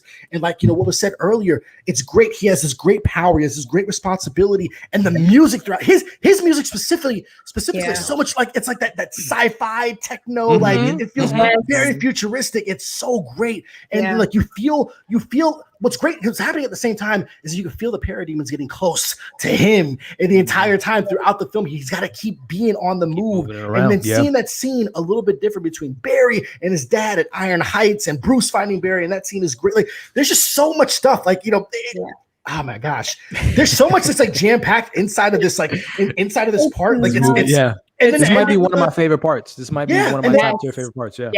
While I'm not super in love with the Aquaman stuff, and it's only because of the narrative inconsistencies, like I'm fine with it. I love seeing, the water magic that Mira has and stuff like that, and seeing that particular fight sequence. But I like seeing more of Steppenwolf just being a badass and like, the way that he's moving it really, really is great. Yeah. So it's a great part. This is and a couple things you said there too, Kolby, regarding we saw Cyborg have his first flight. We saw that with Superman and his film, and how the smile on his face, that was a really good moment. And the way I took Cyborg and Flash's story is very similar to how I felt about Civil War, introducing us to Black Panther for the first time, introducing us to Peter Parker in regards to we get a little bit of their origins. And during this time period, we do got to remember in 2017 when this came out, this was Rick Famuyiwa. He was supposed to take the baton from this Flash, and Kelsey Clemens, she's from Dope. They had that communication there, and that's why he kind of, that was a great casting there. So there was going to be a continuation of like, we're going to give you a little bit of origins here, but we're going to get their solo film. And again, I think what Cyborg was supposed to represent was a Black Panther, T'Challa type of film, where we were going to probably learn more about him in his solo film, which Unfortunately, it doesn't look like we're going to happen, but hey, we never thought the Snyder Cut was going to happen. So you never know what, I know he doesn't want to work with Walter Hamada, but we'll see what the future holds for Cyborg and Ray Fisher, because I think there's a lot of potentiality and a lot of great stuff he can do in that role. But this was one of my favorite parts. Because again, Barry Allen, Cyborg, their importance of their mothers, their connection that they have. It was a really awesome part that we got there, wrapping up with Steppenwolf. Yeah. Wasn't it like a Superman Man of Steel when Russell Crowe is talking and you see him, the doors open and he's about to take the first flight? It was the same thing. His father, you hear his father take voiceover. Great call. Yeah, you could do whatever you want to do, and you're more powerful than whatever. And then you see him the only thing my nitpicking is that he just gave that lady $100,000. He could give her $1 million. It was $100,000. Yeah, it was. I was like, wait a minute, bro. You don't want $1 million? He's being responsible. Yeah, he didn't want the FBI to come in, IRS to come in. Yeah, be like, wait a minute. Commissioner Gordon coming in there, or Batman coming in there, being like, what the hell was going on here? But no, it is pretty funny. But again, it goes to show you he has all this power to his disposal. He decides to help this, one lady that's struggling. This kind of speaks again to the hero's journey. But on to part 4, which was a pretty epic part within itself. In this part 4, we got it called Machine. Oh, that shot of him being on that Grim Reaper is awesome. But Change Machine is a really interesting part here. As we kind of recap it, we get the rooftop scene involving the League meeting Jim Gordon, as he says, "How many of them are you?" As Batman tells him, "Not enough." As we get a really, really awesome moment here. This felt like, you mentioned, Kolby, cartoons animated. I feel like I was watching a Justice League animated show with this kind of scene and together there. So great. We get the League versus Steppenwolf. Wonder Woman kicking so much ass, as she says, I belong to no one. We see Batman in action taking on Parademons. We see Barry Allen in action, Cyborg in action. Aquaman comes through in the 4th quarter to help them out. We see Cyborg giving them the history lesson on where the 3rd mother box was. It was on Earth. It's been here, there, and everywhere, but now it's here. And then we get the League coming together talking about the Change Machine and how this can bring back Superman. As we can see on the screen now, and also too, we get we'll talk about my criticism with this moment with Lois Lane and Martha Kent kind of being, I don't want to say forgotten about, but I felt like their storyline was just like they were grieving. I get what they were going through, but they were just grieving the whole movie, and there was like no other dimensions to their character. But we'll talk about that a little bit later. But we get Martian the Manhunter. He comes to see Lois Lane and brings her back to humanity, brings her back to being the Lois Lane that I love. And then we wrap up with the team coming together, and it's time to wake Superman. So Amanda, this 4th part here, Change Machine, what were some of your pros and cons of this part here? My favorite scene is when they're all together around Cyborg in the mother box, and he's explaining it to them. Also, that shot there. Thanks for bringing it up again. He's amazing. Look at him. That's my Batman. He's ripped from the comics. Oof, like so cool. But yeah, I love the mother box scene. Again, the writing, Chris Terrio, God bless you, because it was absolutely fantastic. And him explaining it and all of that. And then, they felt like a team, because everyone was like inputting their 2 cents and they're getting to know each other and how they think. And it was really cool how they explained all that. And then the little like projection of Superman, like that was just, I started crying. Like it was just so beautiful, but like I jumped ahead. But I love the scene on the rooftop. It was really fun. You had everyone there, and Batman's kind of obviously like the veteran in all this, and the Flash is like he doesn't know what the hell he's doing, and I think that was he's around superheroes that he grew up with. Oh my god! Like this is the greatest day of my life. Signal, it's your signal. Oh shit! Like I'm not supposed to say that. Like it was just the funniest thing. It was like, and then him being flustered with Diana was just adorable. Like I get you, I understand, it's fine, but like it was just the cutest thing to have him surrounded by the people that he looked up to. And the one thing that I absolutely loved.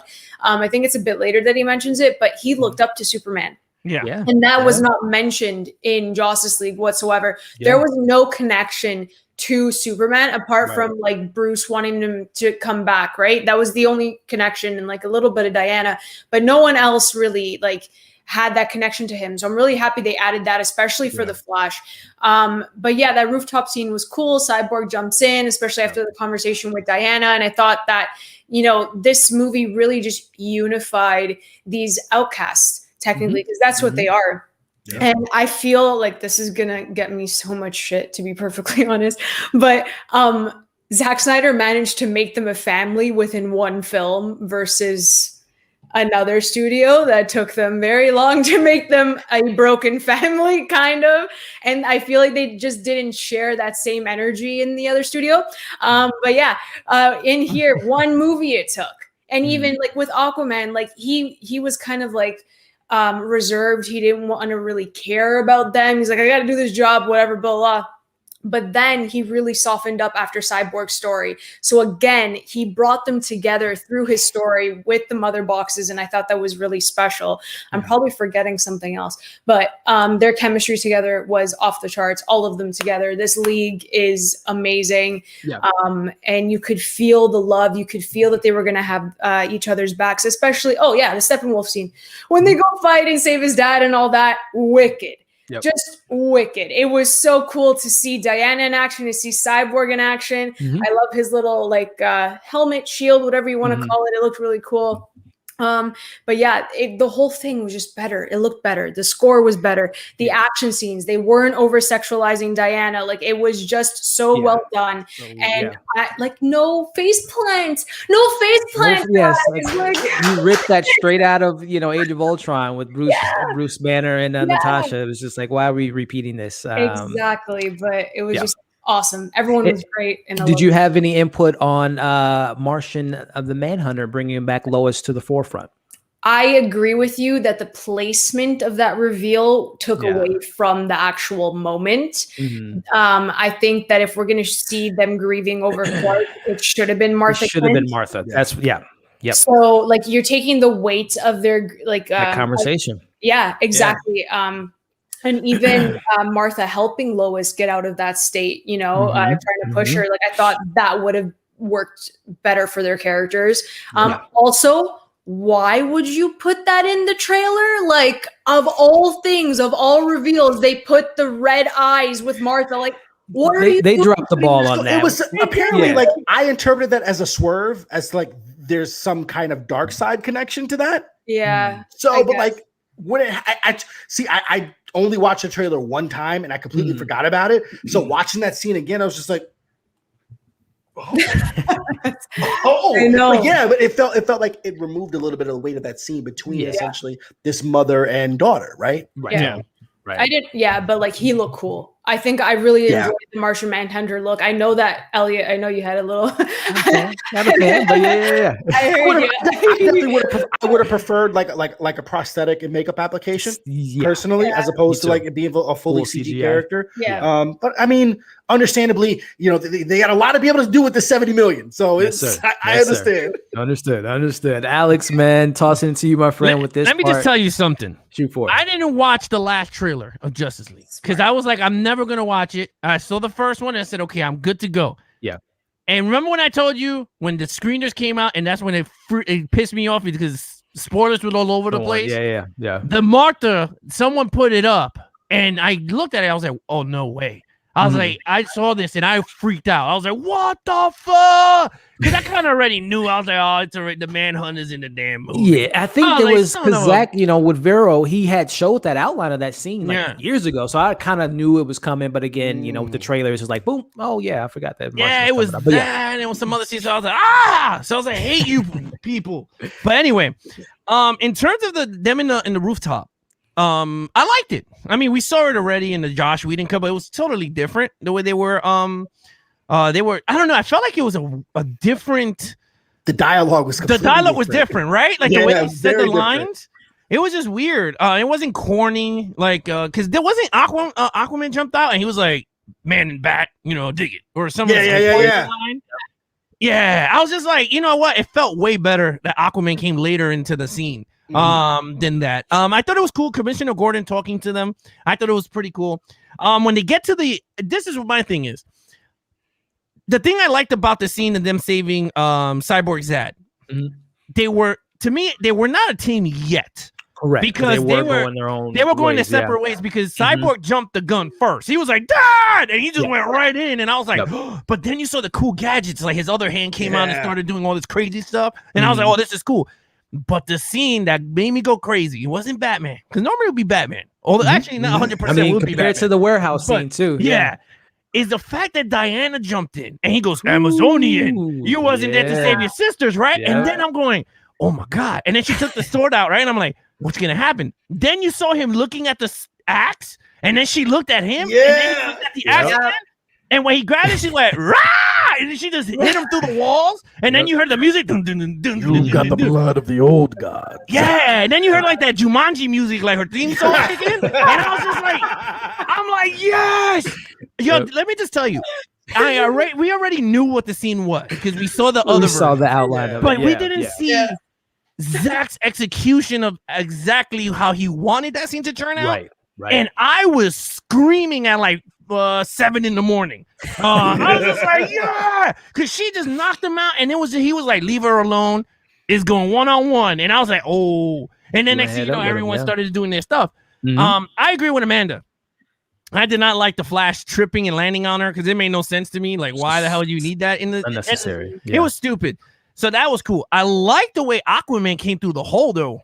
Like it looked pretty cool. And then Diana kind of spots him like, like, who is that? Yeah. So I was like, that is pretty cool. And then he jumped out. We already knew that. The Nightcrawler was actually better in this movie than the 2017 version. Because he's like, my turn. And then they start shooting, and then all of a sudden Steppenwolf was like, oh hell no. And he just started breaking the machine down.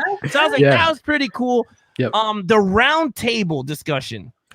I love that classic Justice League stuff. Yeah. And the thing I liked about that scene that I was like, you know what? That makes it so different from even the Marvel ones and other DC movies is the fact that these characters are out of their superhero suits and they're talking normal. Like, what are we going to do? And then Cyborg tells the story. And then all of a sudden they're like, well, and then the Flash says, I'm not gonna say it, and then all of a sudden they put up the Superman, and then Batman is just going, comes in too. Yeah, and I was just like, oh, who's man. gonna say it? Like, I'm not gonna say it. Who's gonna say it? Like, it was so much more organic in the dialogue, and so I was just, I was getting ahead of myself because I was trying to compare the way that the scene is written in Justice League and the way that the scene is written here, but specifically it's Batman's character. Batman was depicted in 2017 as being overly trying to make up for his mistake, right? But it comes across as like so not Bruce Wayne, right? The fact that it was organic, that like the fact that and they tried to create this essentially like this kind of contrivance between him and Diana, like we shouldn't be doing this, but it's the right thing to do, and blah blah blah blah. They understood because and the reason why it's backed up in the text, because we see the strongest member of the group as is Diana. She goes toe to toe with Steppenwolf and can't, like, she's like, yo, this dude is like a better guy I've ever come across. A better guy than freaking than Doomsday. Like I cannot take this on. And we've got Batman. He's resourceful. I got this cyborg guy. There's the Flash, but like I can't do it. And so without saying it, they kind of understand that. Like I think that we understand like what we need to do. And I'm glad that it was a group thing to be able to decide. And we were just trying to like manufacture conflict. Right. And the cool thing also though is the fact that Aquaman was the conflict, because he was like, I don't think this is a good idea, but he still went along with it because he was like, all right, whatever. But he was like, I still don't think it's right. And I like that. You had that one person that had doubt. While everybody's like, we are gonna get Superman, and even Batman, and that's why I always love Ben Affleck, because the way he says his dialogue through the movie, I want to go to battle with this guy. Like I want to punch someone in the face when he talks. Like that's how I want to do it. Get you riled up. Because he was like, you know what? When Superman was here, no one, these mother boxes was not detected, and they all was just like, yeah, you're right. And then everyone's like, you know what? We got our plan. And when they said that, I was like, yes. Yeah.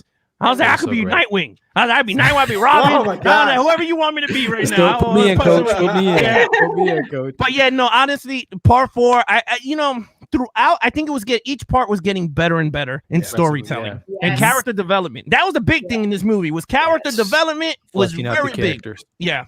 Well said, man. And Kolby, man, wrapping it up with you, man, this 4th part, Change Machine, in regards to waking up Superman and using this machine to their advantage. We get the fight in the tunnels. We also get, the history lesson from Cyborg, and a lot of good meaty stuff in this scene. And again, we talked about Martha and Lois Lane having that moment and being revealed that it's Martian and Manhunter.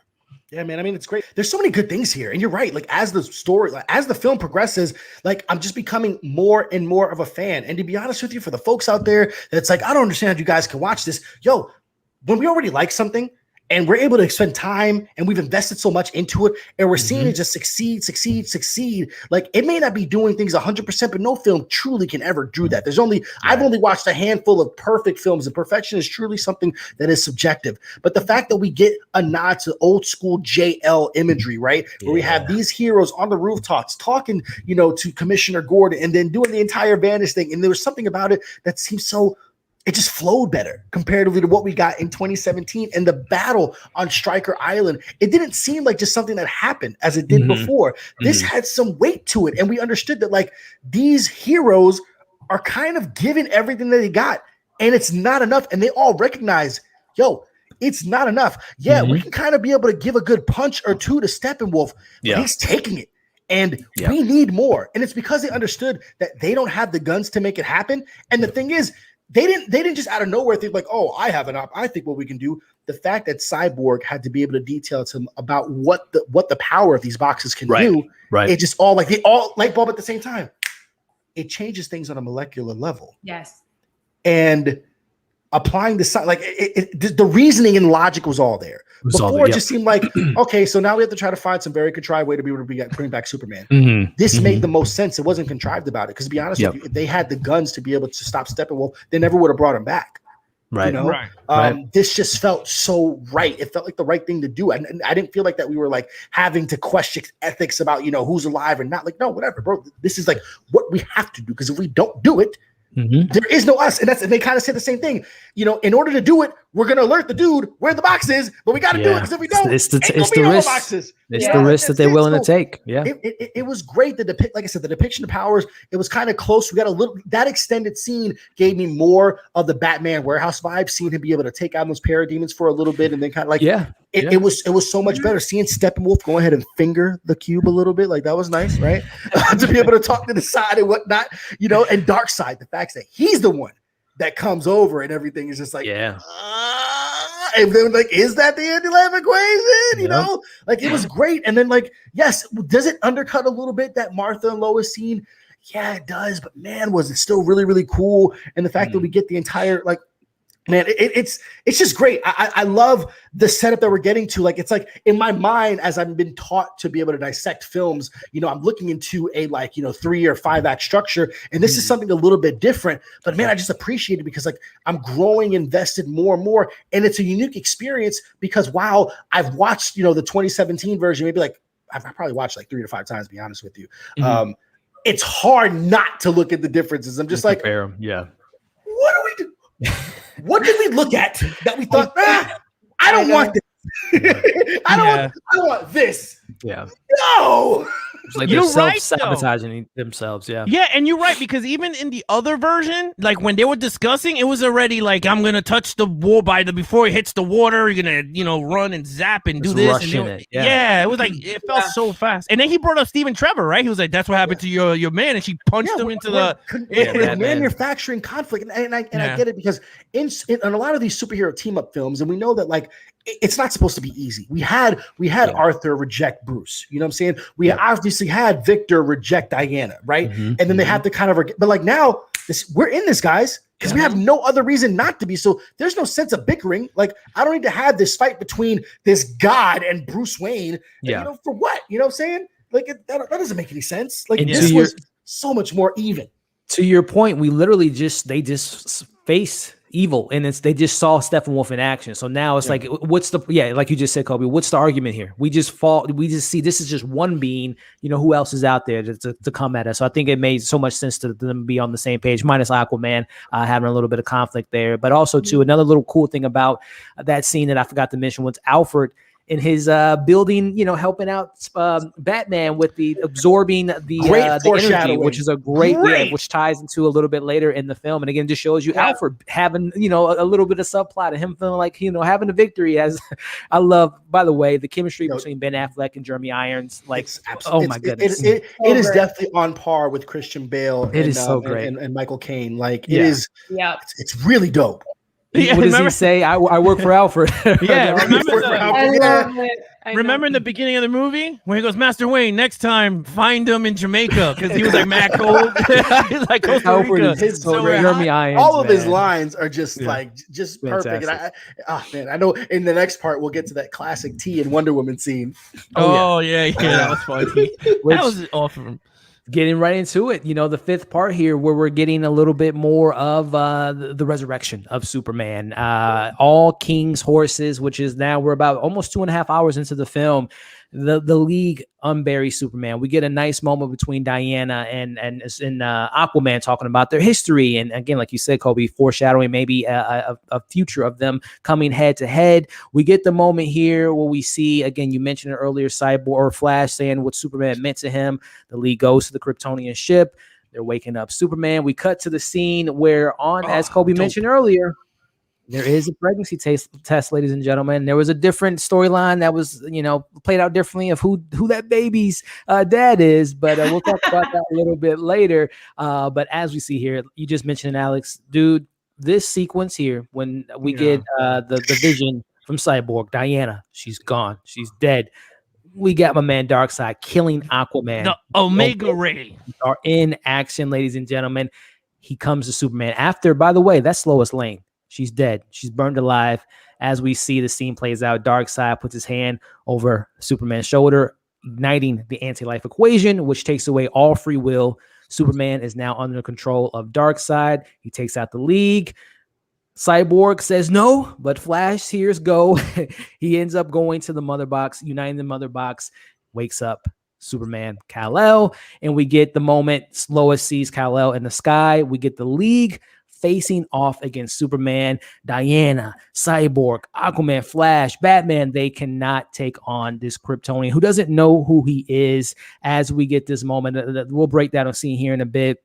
We get a really big emotional moment for Cyborg as we see Styler Stone is RIP. He sacrifices himself for the Mother Boxes, and we get a really nice moment by Cyborg, which kind of reminded me a little bit of Endgame when Steve Rogers says, "Let's go get this son of a bitch," as Cyborg says to take out Steppenwolf. So, Amanda, part 5, All King's Horses. What were some of the things that stood out for you?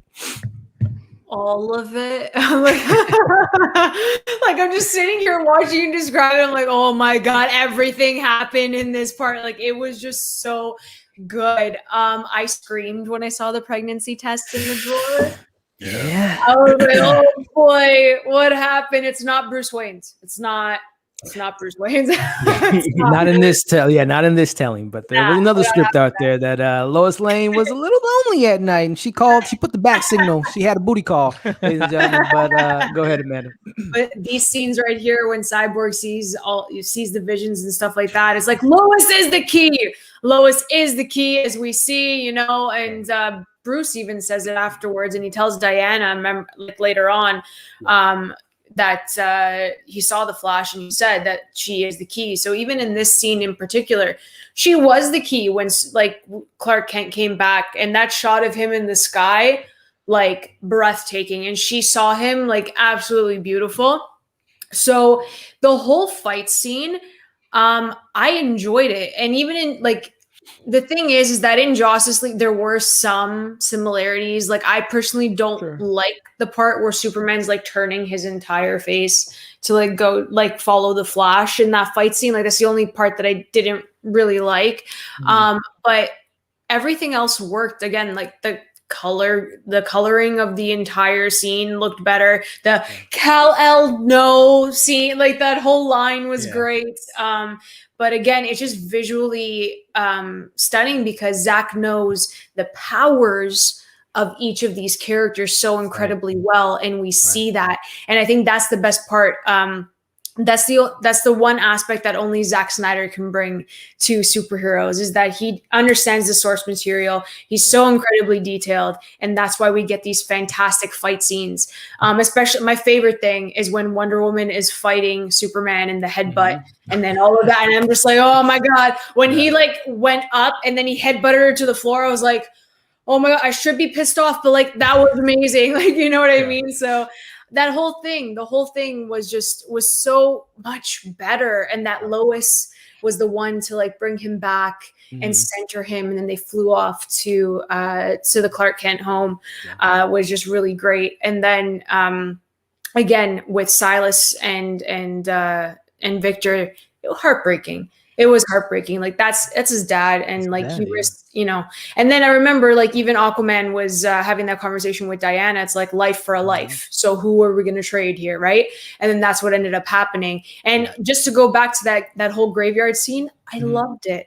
I loved it. It was crazy how dumb it was 4 years ago. Yeah, and how like immediately. And this is the greatest thing where a movie understands like within the text, like this in order way you have to solve within the text.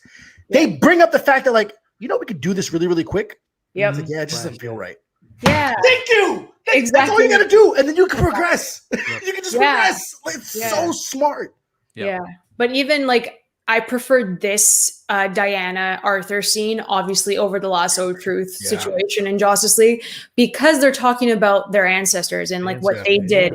And I thought it was just such a cool scene for them to have that conversation. And they finished each other's line. Like that was wicked. So much better. And like, I feel like they gained so much respect for each other as well. So that worked out great. But yeah, like Cyborg saying, let's get this. Like I was just like, yes, you go fight. We're all coming with you. I'm suiting up. We're going. And it was just amazing. Oh my God, I love this freaking movie so much. I love it. Sorry. But yes. This is a great part. Alex, man, I think Ryan brought it up earlier. We didn't get the tell me, do you bleed? Like, that was so stupid. Why? And That then Batman with the punchline. Oh yeah, there's something broken. Like what's going on, Josh? So But Alex, man, what was your take on, again, I think one of the highlights for me was this, even though it was probably like 2 minutes of screen time, that vision that Cyborg has of the future. Yeah. Oh my, the score and seeing him in action, Darkseid was just epic, man. Yeah, you know what's crazy about that? I mean, that scene too was very intense because remember, like the box is going up and they start the countdown, and he's like, "Do you want me to do it?" And Batman's like, "Do it!" And then all of a sudden, Arthur's like, "I don't think this is a good idea," and then he's like, "Do it!" He's like telling him to do it, like, and then he's like, "2," and then they start arguing, and you know, he sees the. I think that was again another comic book ripped out of a graphic novel onto a screen, because that's what you read. You're like, holy crap! You see some crazy stuff, and that's what you saw there. You saw Arthur die. You saw Wonder Woman die. You saw Batman die. I mean, you saw everything just fall apart once Lois Lane died. So it was like, it was crazy.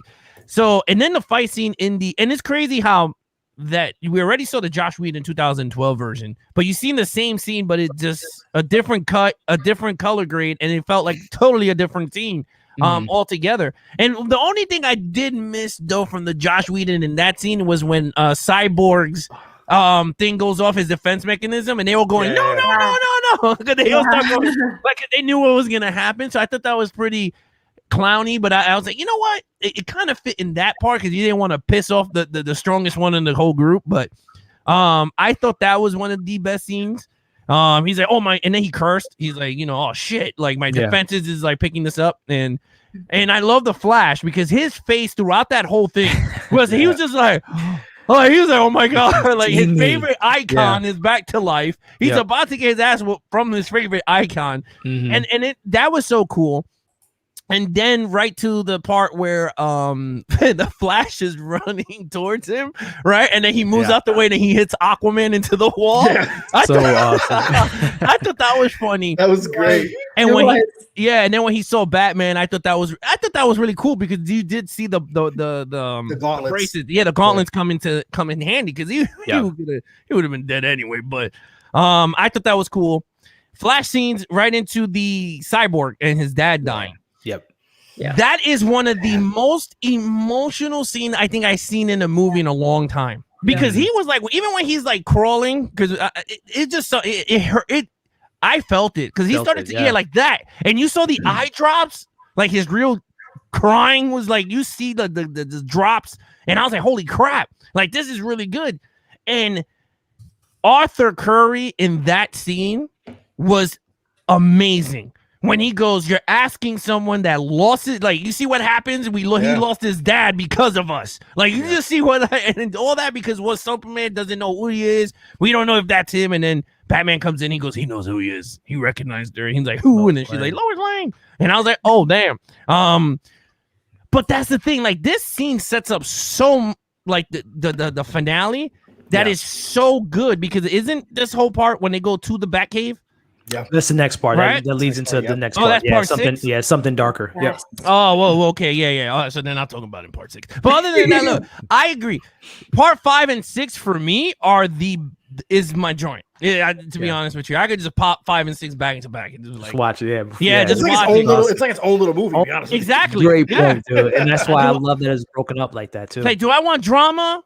1, 2, and 3. Action. Do I want action? 5 and 6. It's so great. It's so great, man. Kolby, man, tossing it to you with this 5th part here. All King's Horses, man. Some of the moments that stood out to you, the dream sequence, fighting Superman, seeing him being brought back to life, man. This was an awesome moment.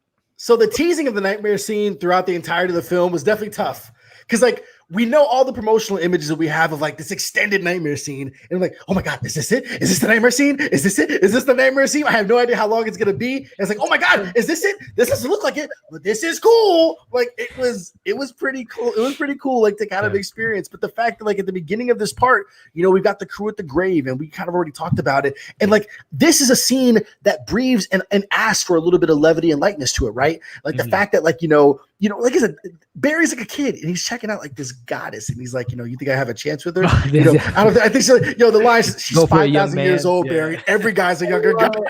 I love it. I love it. It was such a great line, and like you know, the fact that you know they're doing the planning and everything like that, with the resurrection. But you do have, while we don't necessarily have this manufactured conflict between Bruce and Diana, the fact that we get, you know, a conversation, you know, in regards to, is this the right thing to do between Alfred and Bruce plays so much better, right? Because Jeremy Irons and his Alfred is wielding so much wisdom that he's trying to espouse. Like, you don't want to, you know, toss the red cape and stuff like that. Like, you know, it was great to be able to have that. So it works so much more, you know, organically. And the fact that we see the Justice League having to sneak on into the scout ship and to be able to go this entire route. I like that sleuthiness to it, right? They didn't just appear there and kind of have all this stuff, and seeing that moment where Victor walks by his dad after the defenses are down, and his dad's like, I understand. Like, yo, I was just abducted. Believe me, bro. I understand what's going on now. You know what? I am completely on your side. And they shared a moment. They locked eyes, and it was just great. And, you know, kind of leading up to Lois not being able to sleep, and like just all the different, you know, all the things that happened. And it's interesting. Keep in mind, when you look at the box of the pregnancy test, it says force majeure. Force majeure meaning an unforeseeable circumstance that prevents someone from fulfilling a contract. Yeah. Bro. Like this unforeseen circumstance of this pregnancy, and yet the father cannot be in the son's life. And the parallels of the absence of a father between all these characters fulfilled at the end of this part. Superman doesn't have Jor-El, doesn't have Pa Kent, you know, John Kent, right? Wonder Woman has never had a father, right? Batman obviously lost his father. Aquaman has his father but doesn't have his mother. You have Barry, whose father he lost because he's in jail.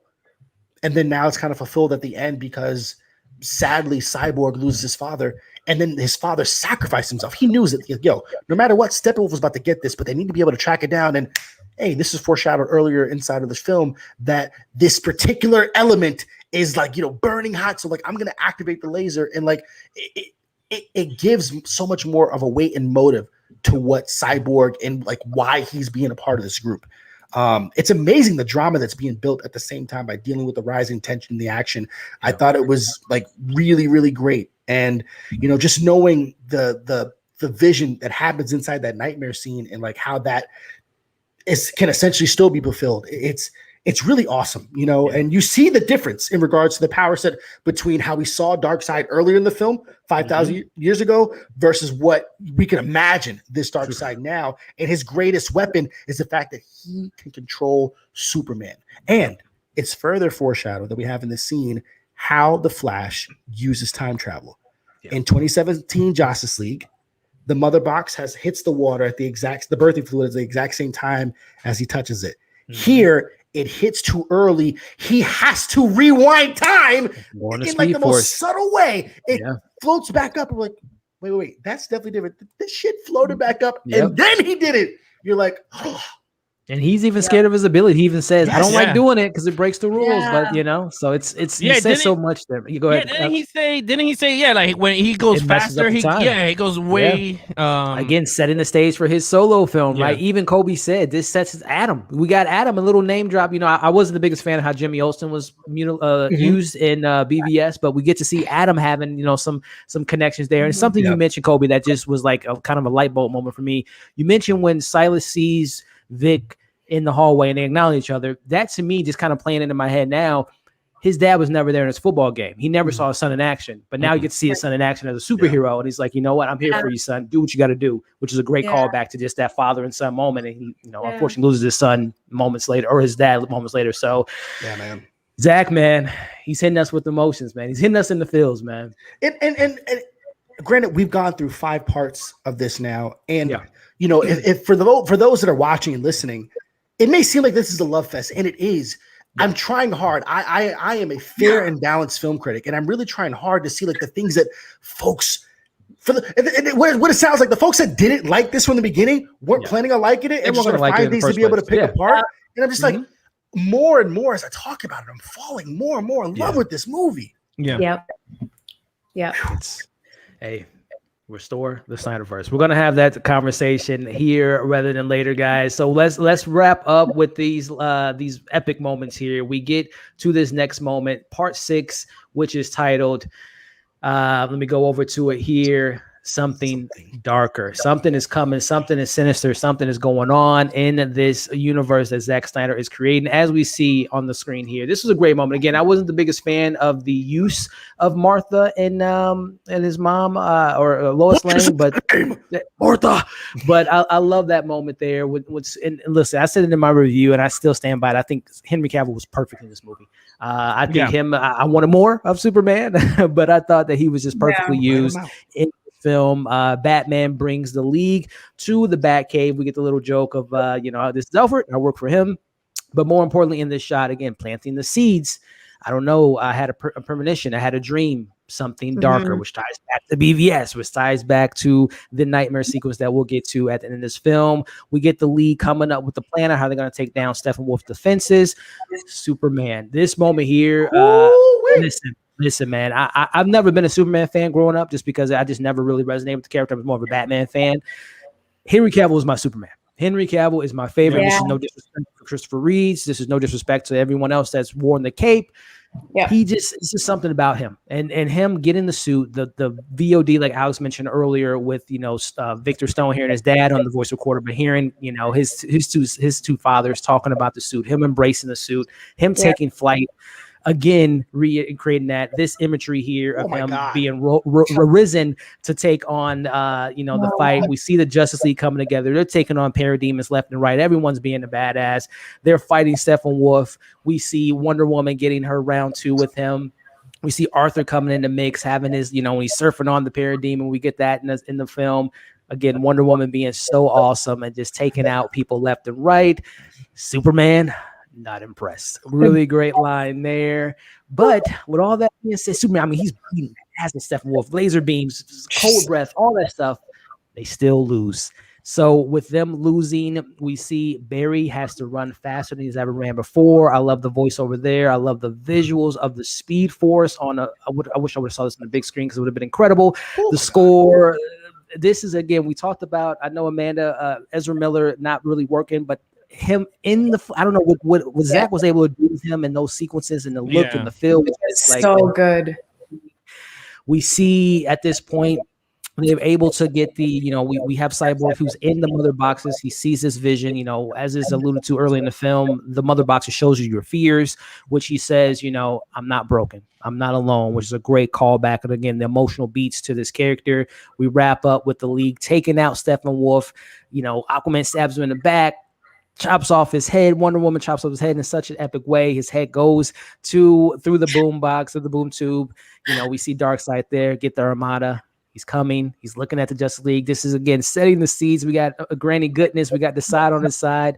And by the end, the League is now a team. So, Amanda, something darker.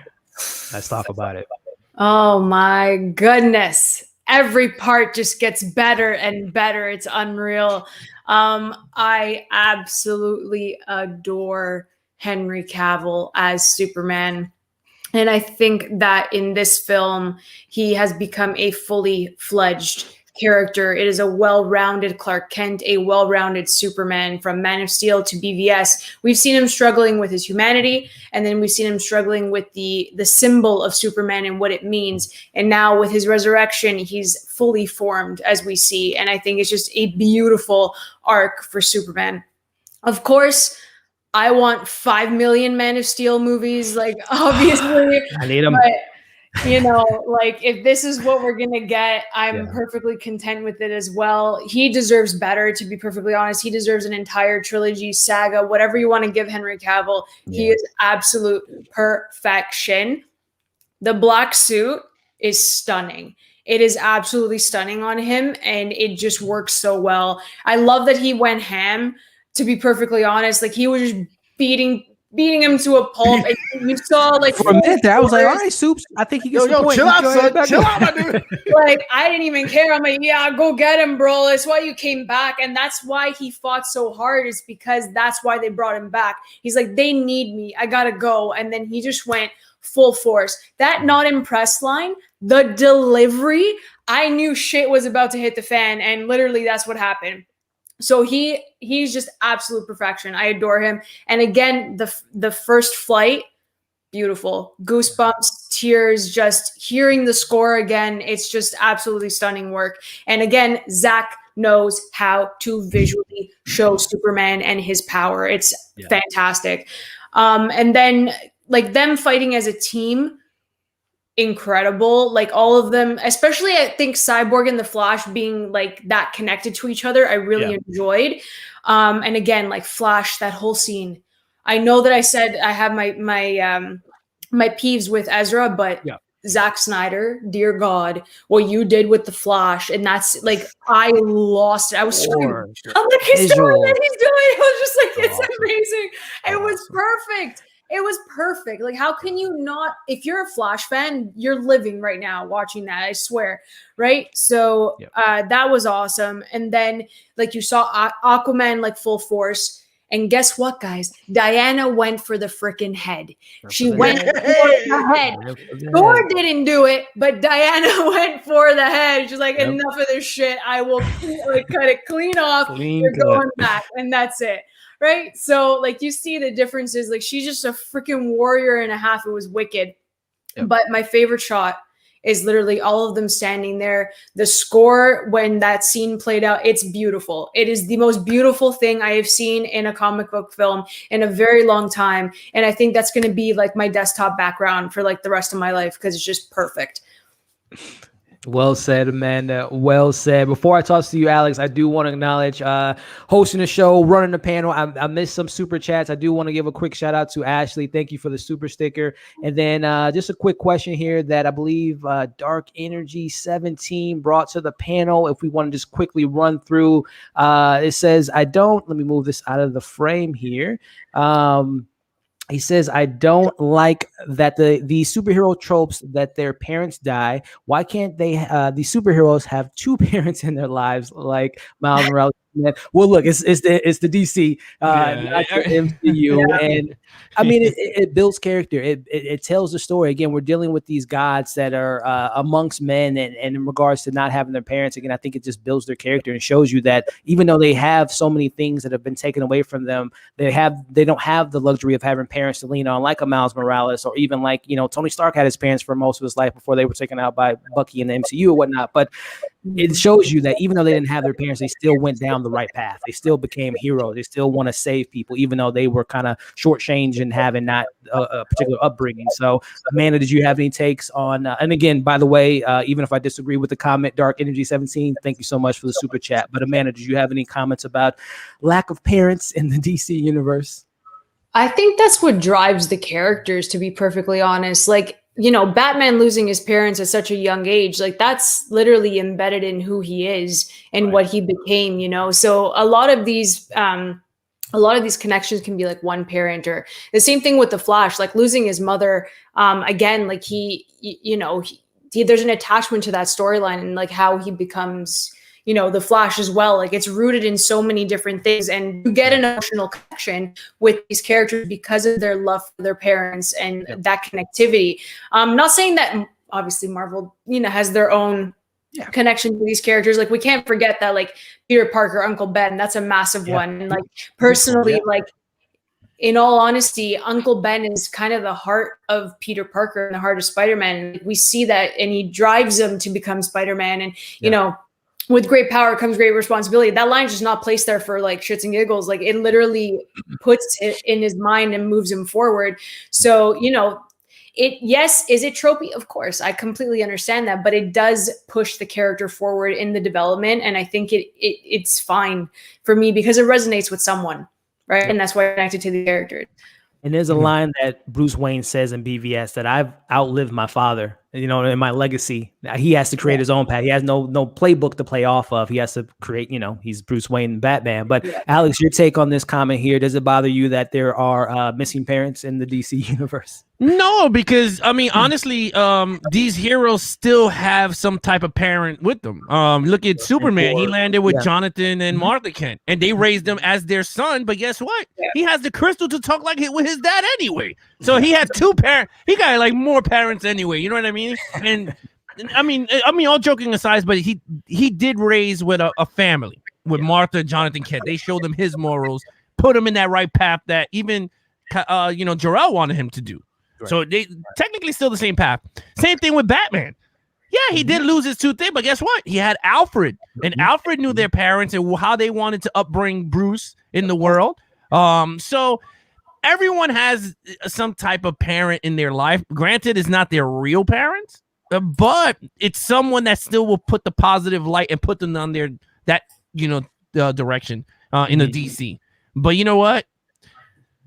I like it that the parents died because it gives them that drive. Like Amanda said, I mean, I don't know. That's just me. But no, I agree with you, man. And it is something too. We talk about it just in a real life situation, right? How we were raised, how our parents were there or maybe not there, and things of that nature, and how we end up growing from that, learning from that, and we, with us having our own legacy and our own kids learning from our parents' mistake or whatever the case may be. So I think there's a lot of emotional resonance within that lack of parentship. But Kolby, did you have any takes on Dark Energy's lack of parents in the DC universe? Yeah, I mean, it's interesting. So I'm not too familiar with the Miles Morales comic, and I haven't got a chance to play it on my PS4 yet. I haven't even finished the Spider-Man one from a few years ago. I've played like 15 minutes. I'm not a gamer. And I think it's interesting that, it seems like the superhero genre is challenging these characters to kind of go something differently. So like, I'm now more intrigued to understand, granted, Into the Spider-Verse is one of the greatest, superhero movies of all time, right?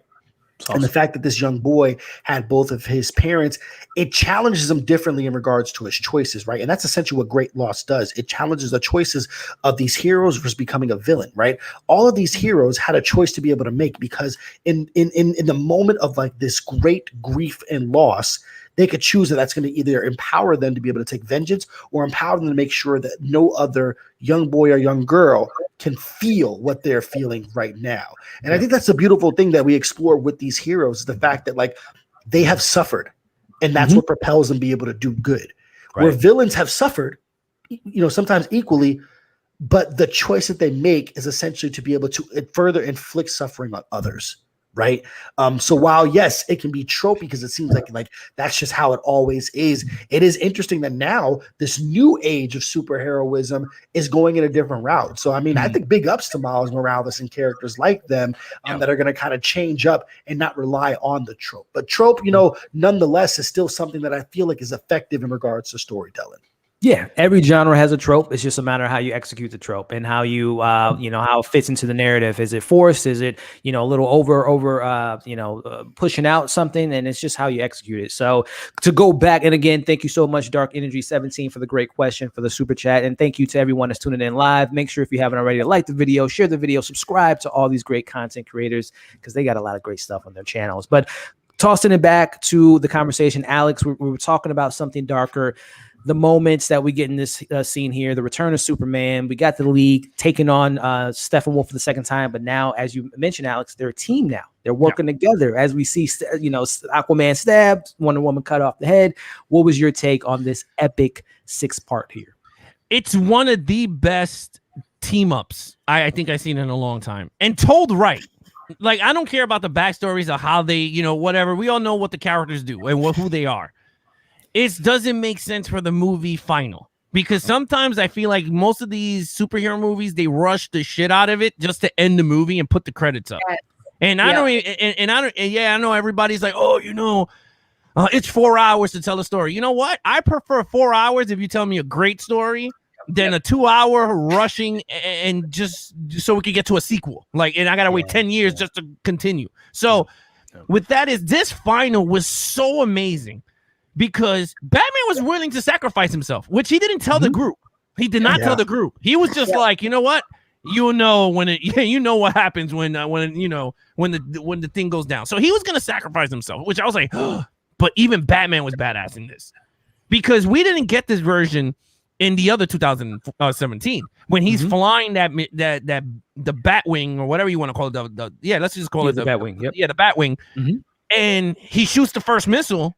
And they're like, Cyborg is feeling for him. He's like, dude, you got to pull up. And then you see him and he goes, I just got to knock a little harder. And then he sends like 20 missiles to go in. And I'm like, oh my God, this is badass. Then he shoots it down. Then he gets in my favorite Batmobile now, because that is my favorite Batmobile. Is awesome. Yeah, it is badass. That scene is amazing. Even if we already saw it, but it was so short, but it was effective because you already knew what was going to happen. And that's when you knew the team was a team, because they were like, we're not gonna let Bruce die. Like we're gonna help him out. Yep. But my favorite moment is when they rip all his freaking guns, right? And all of a sudden Aquaman lands on his stuff, and then you see the Flash come, and then all of a sudden they do that slow motion post. The Age of Ultron.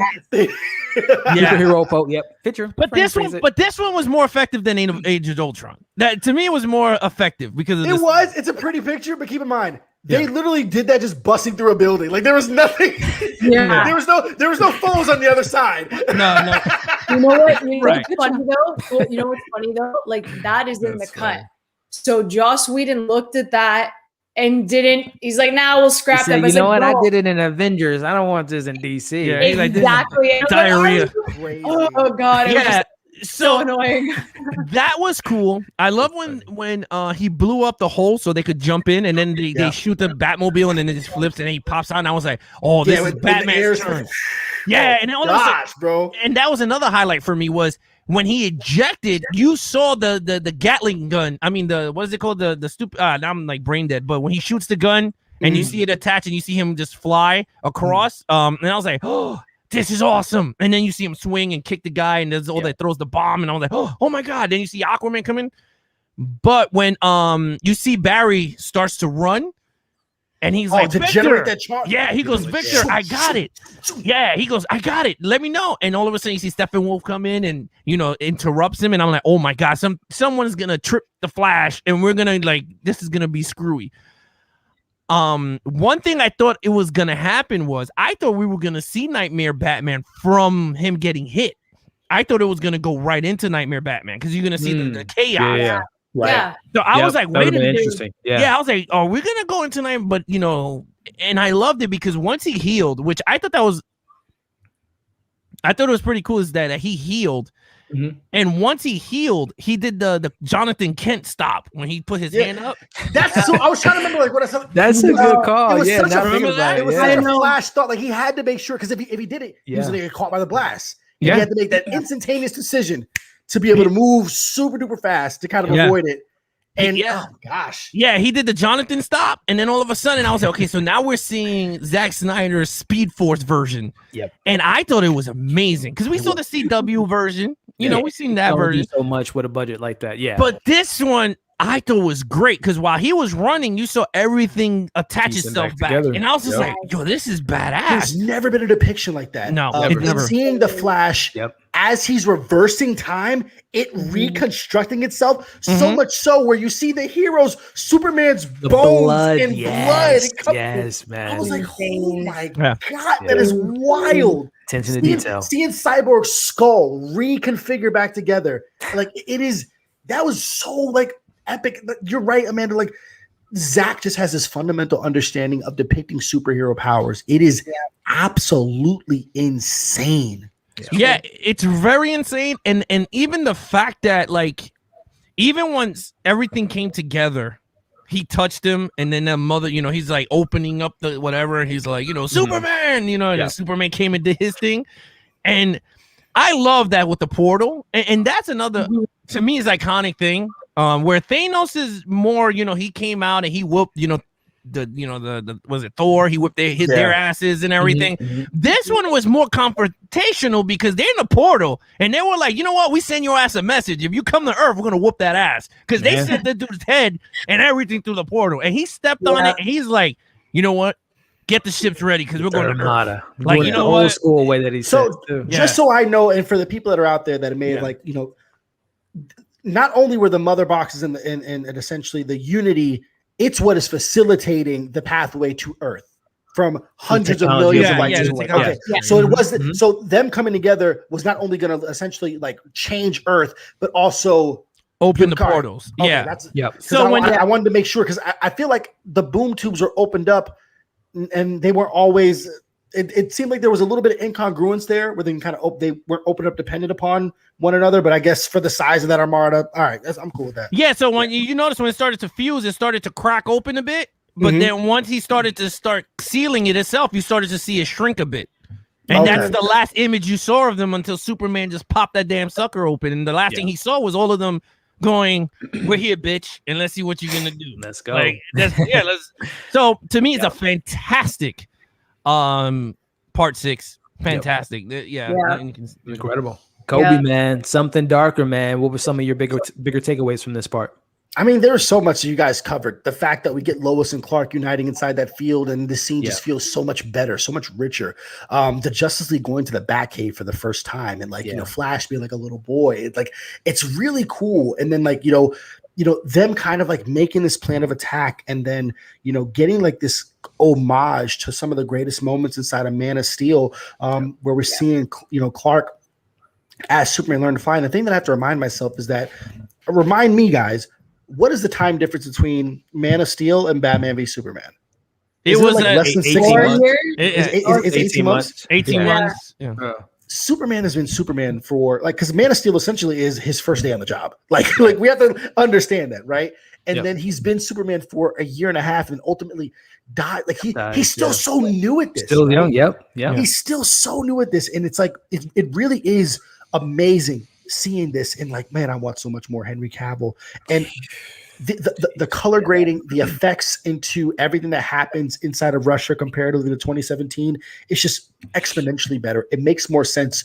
Josh, unlike what Zack has a fundamental understanding of not only how the power sets work, but how each character works in regards to action. Batman is not a quote unquote superhero. His job is to go ahead. Like he's taking all these guys out. He's strategic. He's doing this. My only thing, the one thing I've always respected about Batman is that regardless of how big of the foe, he always takes them on at least once head to head. I would have loved for all the heroes to kind of have fallen before Superman comes, and it's just him and Steppenwolf. You're like, this is gonna end well. And Steppenwolf is just like, what are you gonna do, mortal? And like he actually like Batman goes toe to toe with him for like 30 seconds and whatever. I was hoping for like a little. I got a bomb on your face. I'm gonna right in your gut. Like, why do you want my boy to die? Why would you? Let me tell you something. I've seen Batman go up. He challenged Superman. Darks.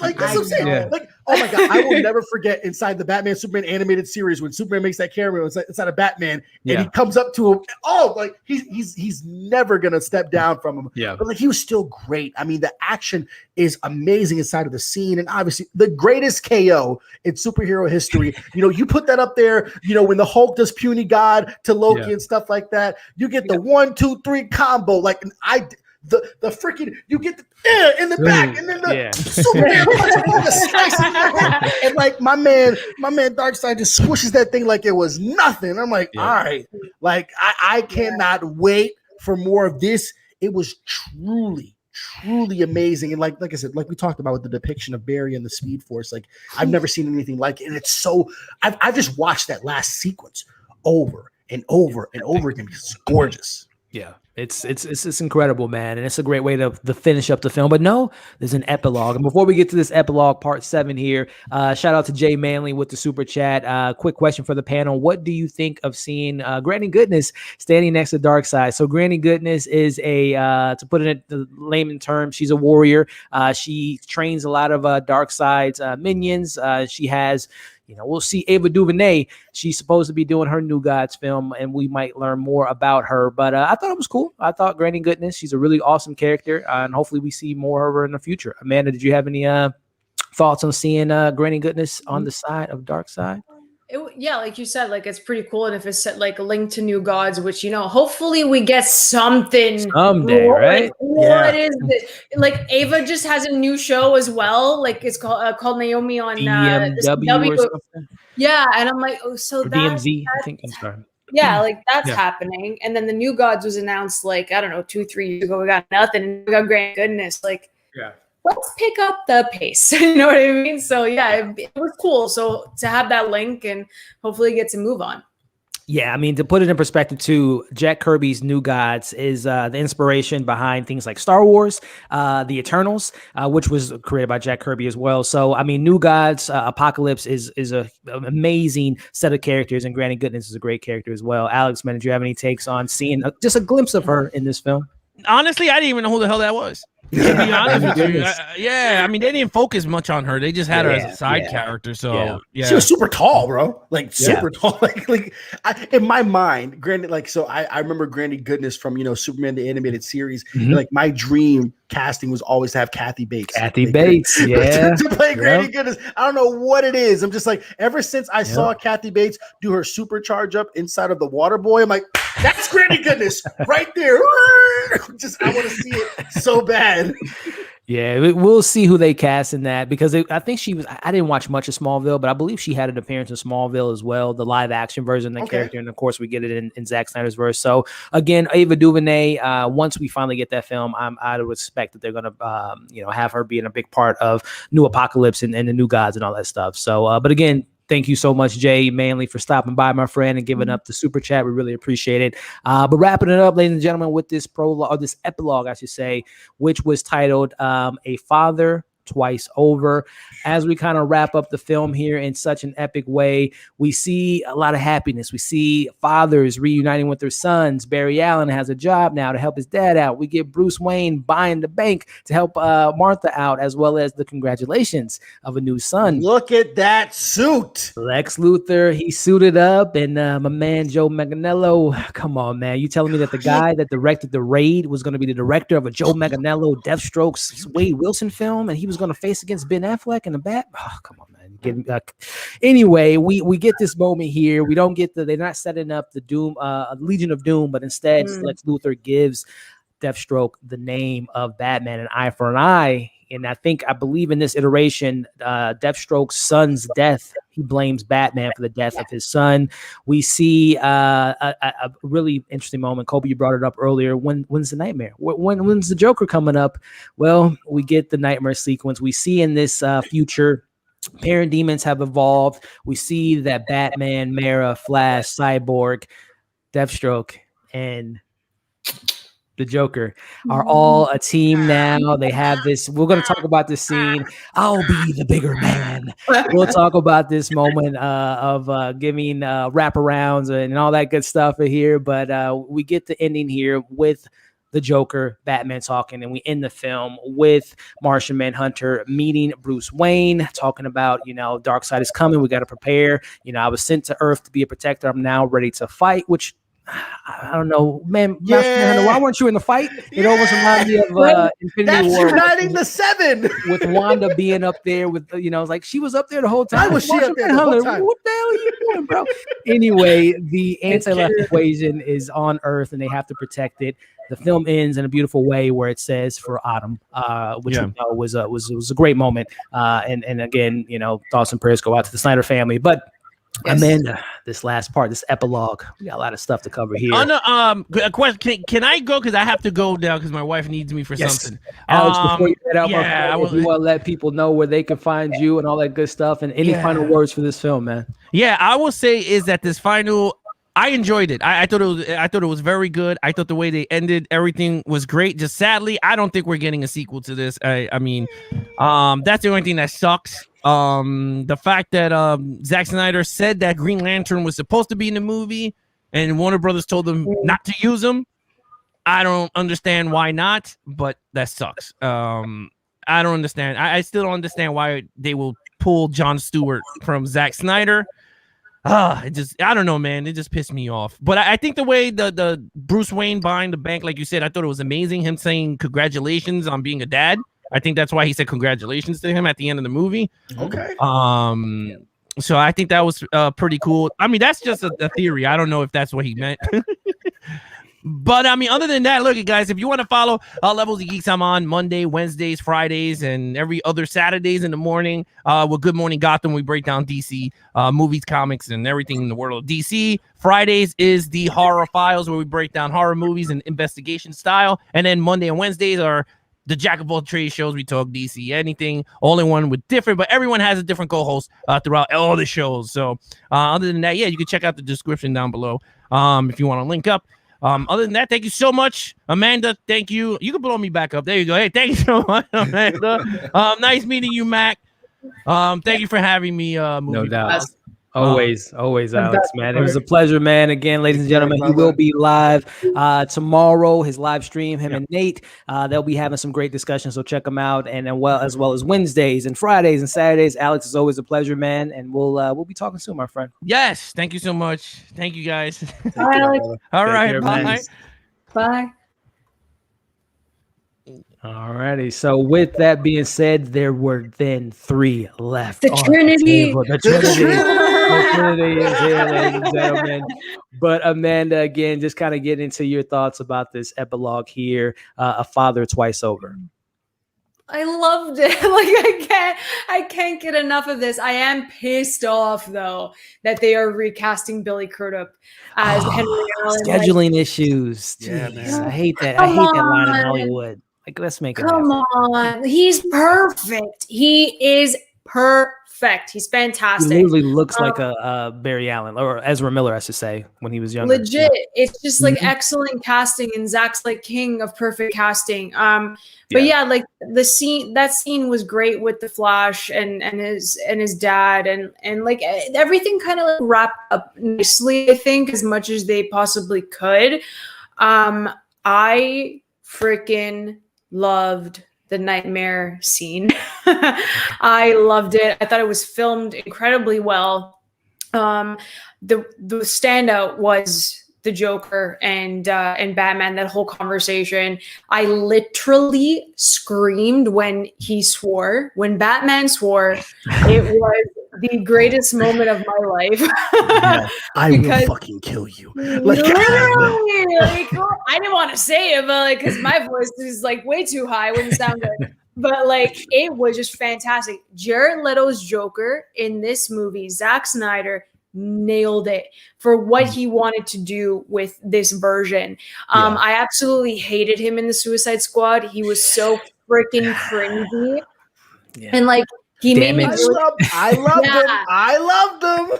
Okay, Kolby, no, he's so uncomfortable. Like, he just made me so I'm not gonna kill you. I'm just gonna hurt you. Really. I can't, because he like, it was just so weird. But I loved him in this, and like, you get the connection of like even their backstory together, their history. Like, it's just you get that banter and the writing. Chris Terrio, again, God bless you. It was perfect for them. And like, I feel like this connection, and if I say this, it's gonna sound really bad, but God, I don't want to say it. Let's hear it. Writing wise. I'm not like, forget about Heath Ledger's Joker, because that is God tier on its own. I'm not talking about the characterization or the performance whatsoever. But I felt like you had more of a connection to this Joker and this Batman than like Wow. Beall's, just a connection in the scene. Interesting. And like the writing for it was really strong in these couple of like minutes that we had. Someone is gonna attack me for that. I already know. I feel you. I believe that there is 15 to 20 years of lived experiences and battles between these two in the midst of that conversation. Yeah. 100%. That's how I feel anyway. Awesome. And I like the Martian Manhunter at the end. It was supposed to be Green Lantern from what I heard. How do you not give Zack Snyder Green Lantern? Like what? Oh, like it just freaks me out. We could have had like Adam Cyborg solos and we could have had a Green Lantern solo by now, but just keeps messing things up. But I thought this was cool. And it was just, I found it funny that Bruce Wayne just woke up. He's like, what are you? What are you doing? Someone else another alien, right? Like, come on, another one. Like, I guess, yeah, sure. You want to fight? Cool. Call me. Like, it was just the funniest thing. Let Alfred know. Give him your Facebook, your Twitter. Hit me up. We'll set it up a little bit later. Yeah. Yeah, but like, I didn't mind it. Like, it left on a very hopeful note, and Zack kind of always does that, and I love it. I love that connection. And sorry, going back to Deathstroke. As you said, that is so much potential wasted if they don't give anything to Joe, because like that suit alone, how are you not going to use to never use it to never use that again? And then we have him in this, and then we switch him to a mohawk in full fatigue.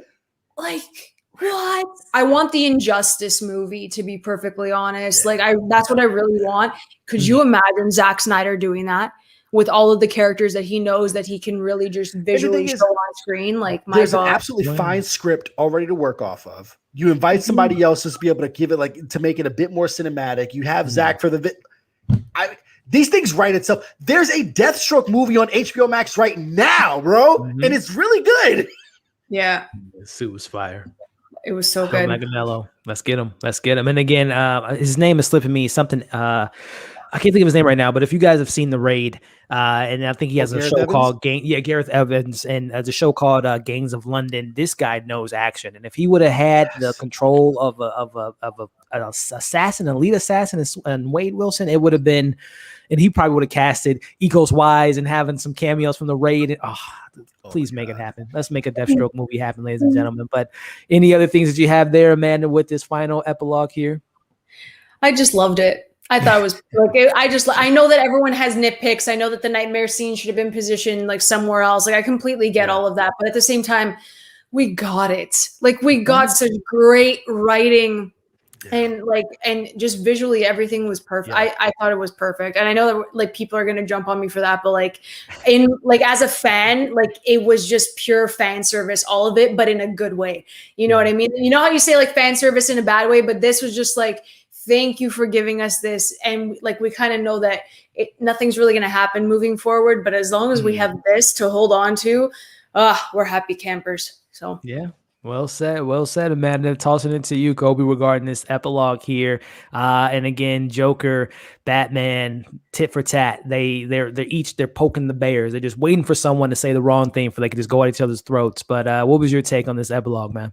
Longest epilogue of all time. Am I right? 19 minutes. 19 minutes. Yeah. So much goodness there. I mean, the fact that we have Cyborg truly as the master of technology, seeing him rewind and reconstruct the tape recorder and playing the message that he didn't want to hear from his father.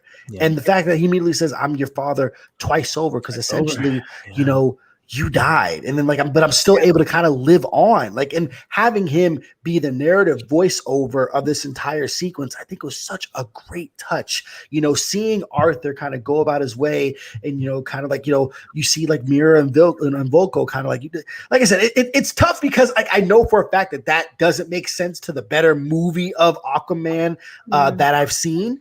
It's just really, really, really hard, right?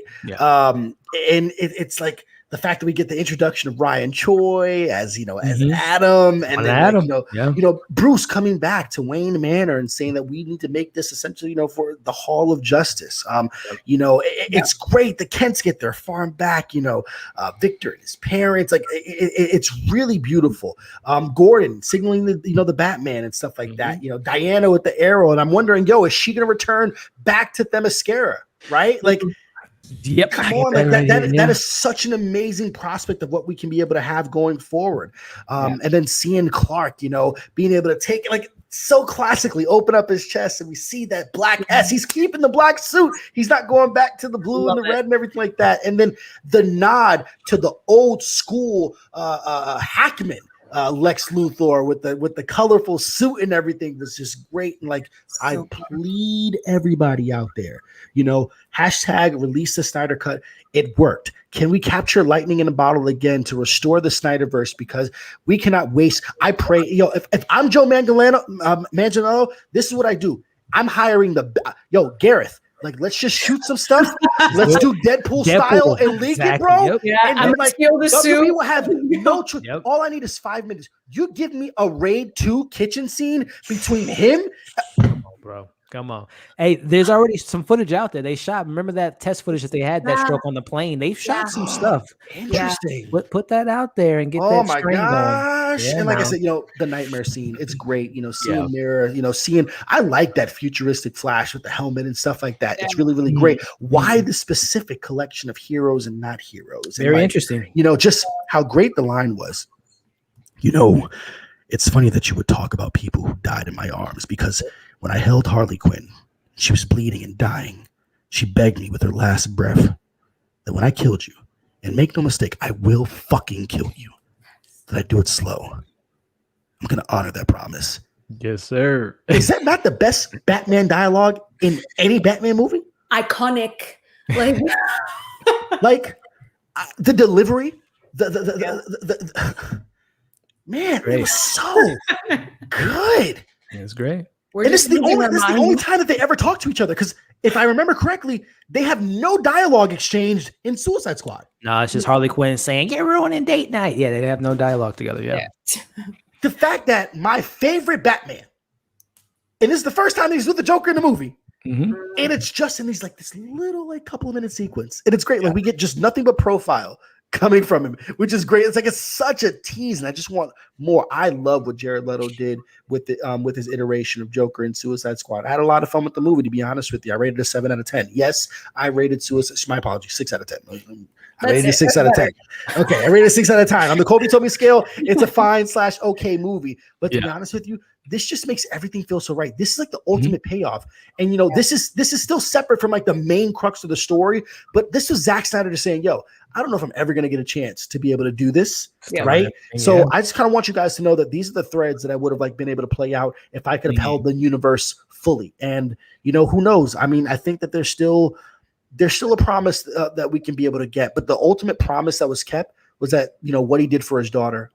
This man had to step away and deal with something that no parent should ever have to deal with. And the fact just getting that for auto at the end made me feel so good. I don't know how anybody could watch this movie and just not feel whole at the end of it. Yeah. Well said, man. Well said. I mean, for Autumn is great, and for Zach and the Snyder family. And there's a lot of like you guys hit the nail on the head there. There was a lot of great stuff to wrap up this film. It's obviously highlighted by the nightmare suite sequence, which, funny enough, Ben Affleck and Jared Leto have yet to share a physical scene together. Yeah. Jared Leto and Ben Affleck were two separate. They weren't on the same set when they shot that, as well as Ezra Miller. He was shooting Fantastic Beasts 3, so they had the Zoom call in. So again, it just shows you the lengths that Zach was willing to do to get his vision out there. So again, my only issue with the nightmare sequence is, again, Mara. I'm not a Mara fan. What do you know about loss? And but again, the Joker saves it with, he knows a little bit about loss. Losing a mother, a father. Okay. You watch your next words. An adopted son. Not too careful. I mean, it's just great. Those two. Yeah. Again, it made me, like you said, Kolby, it made me like Jared Leto. He's a fantastic actor. Don't get me wrong, but I'm not the biggest fan of the Suicide Squad film. Yeah. Again, we talked about release the Air cut a couple years ago. We'll see what happens with HBO Max, but I thought that this was a great, like you guys said, it set the tone. You get the history with the dialogue. I saw a comment out there, and it's so true.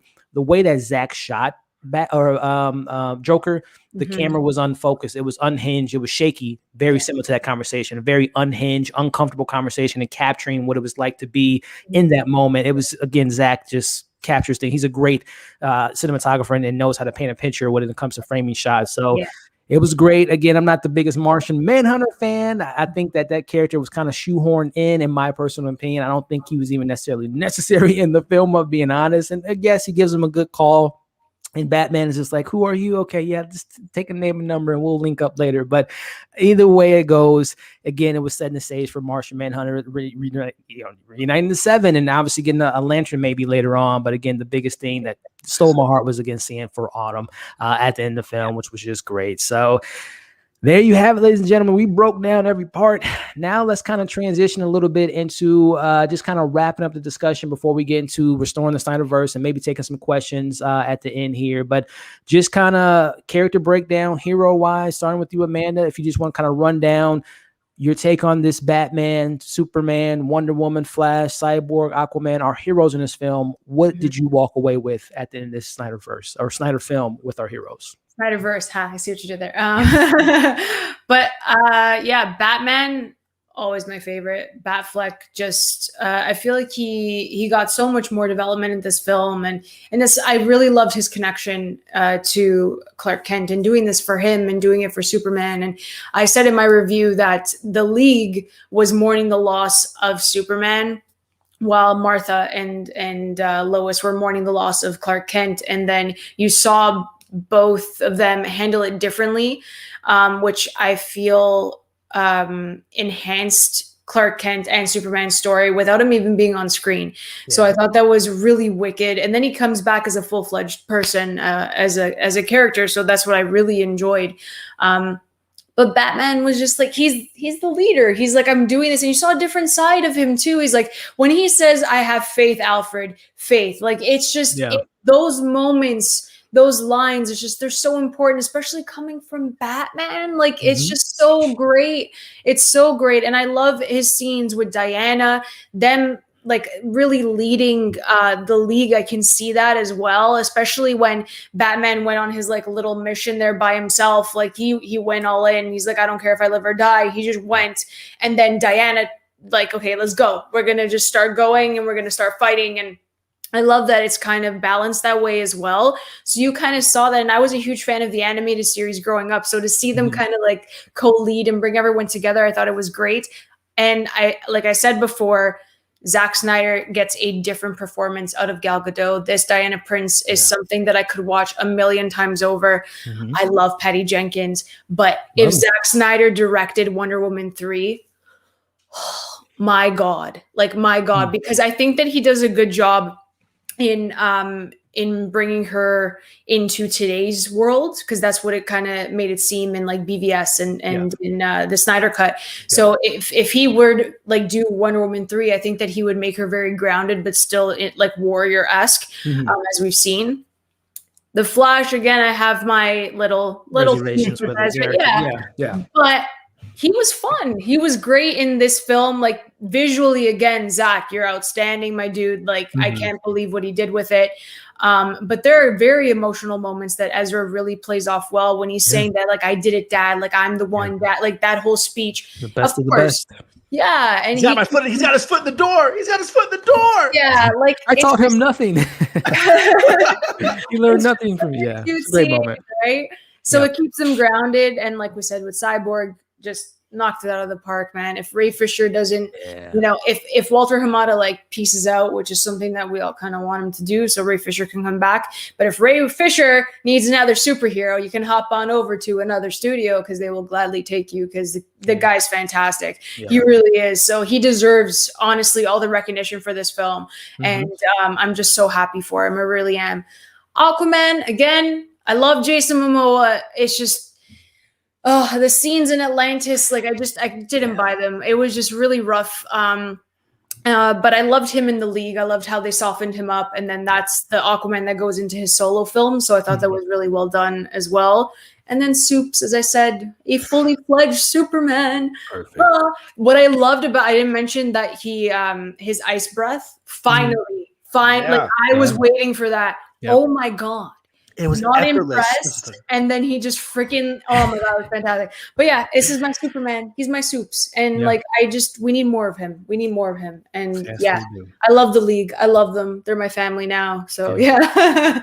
Well said, man. Kolby, man, your take on these superheroes in regards to after seeing this film, just kind of your breakdown of the League.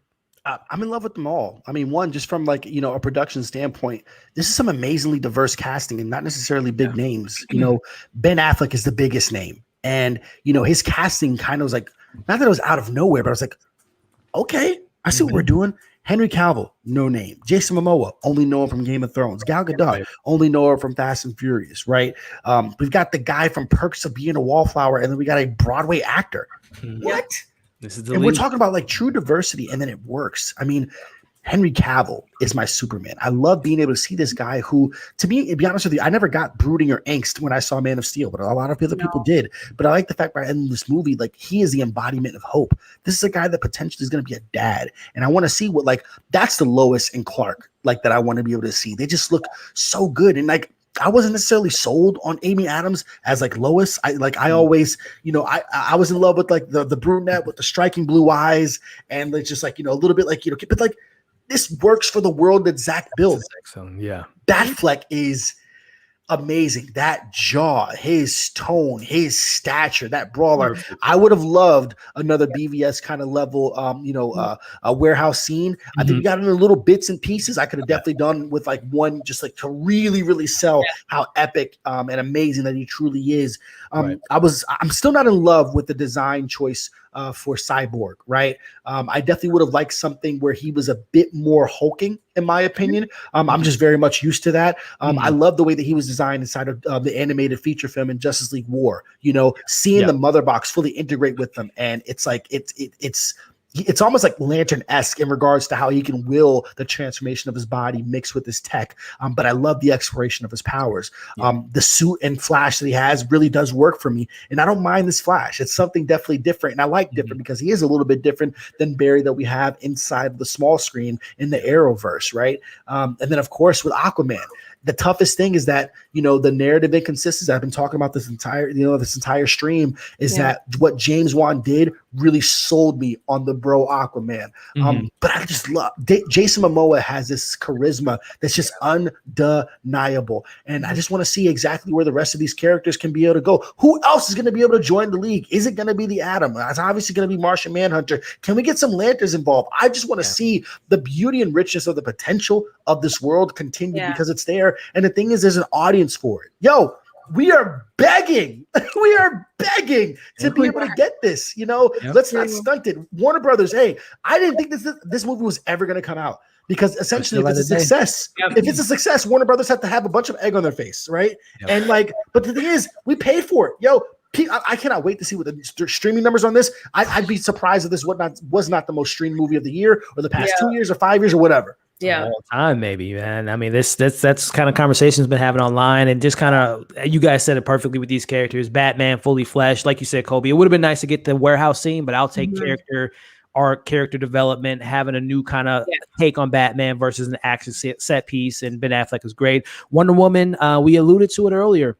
She wants to go back home. She can't. Obviously, she can't. She once you leave the island, you can't. But Hippolyta says, "Come home to me, Diana." And that was something actually, not to derail the conversation. That was something I want to see in Wonder Woman 84.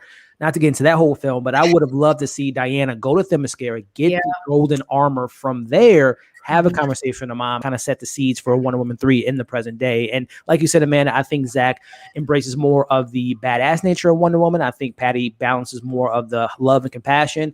And I think Patty, and I have full faith in Patty, when she gets to the modern time in Wonder Woman 3, we're going to see that badass warrior that we've seen in Zack Snyder, because she's never had the opportunity of giving Diana a present day storyline. So I got faith in Patty there. The Flash. Look, Ezra Miller, I know there's, separating the art from the artist and everything that went down a year ago that seems to be forgotten or whatnot. But we'll see what Andy Muschietti did something that I hate kids in horror films. What he did with those kids and just him as a director, I think him and Ezra Miller are going to have some good chemistry going on. I think him bringing in Supergirl and him bringing in, they just casted his mom. I think that Andy Muschietti is going to have a great take on Flash. I think Ezra Miller and him are going to really vibe with each other.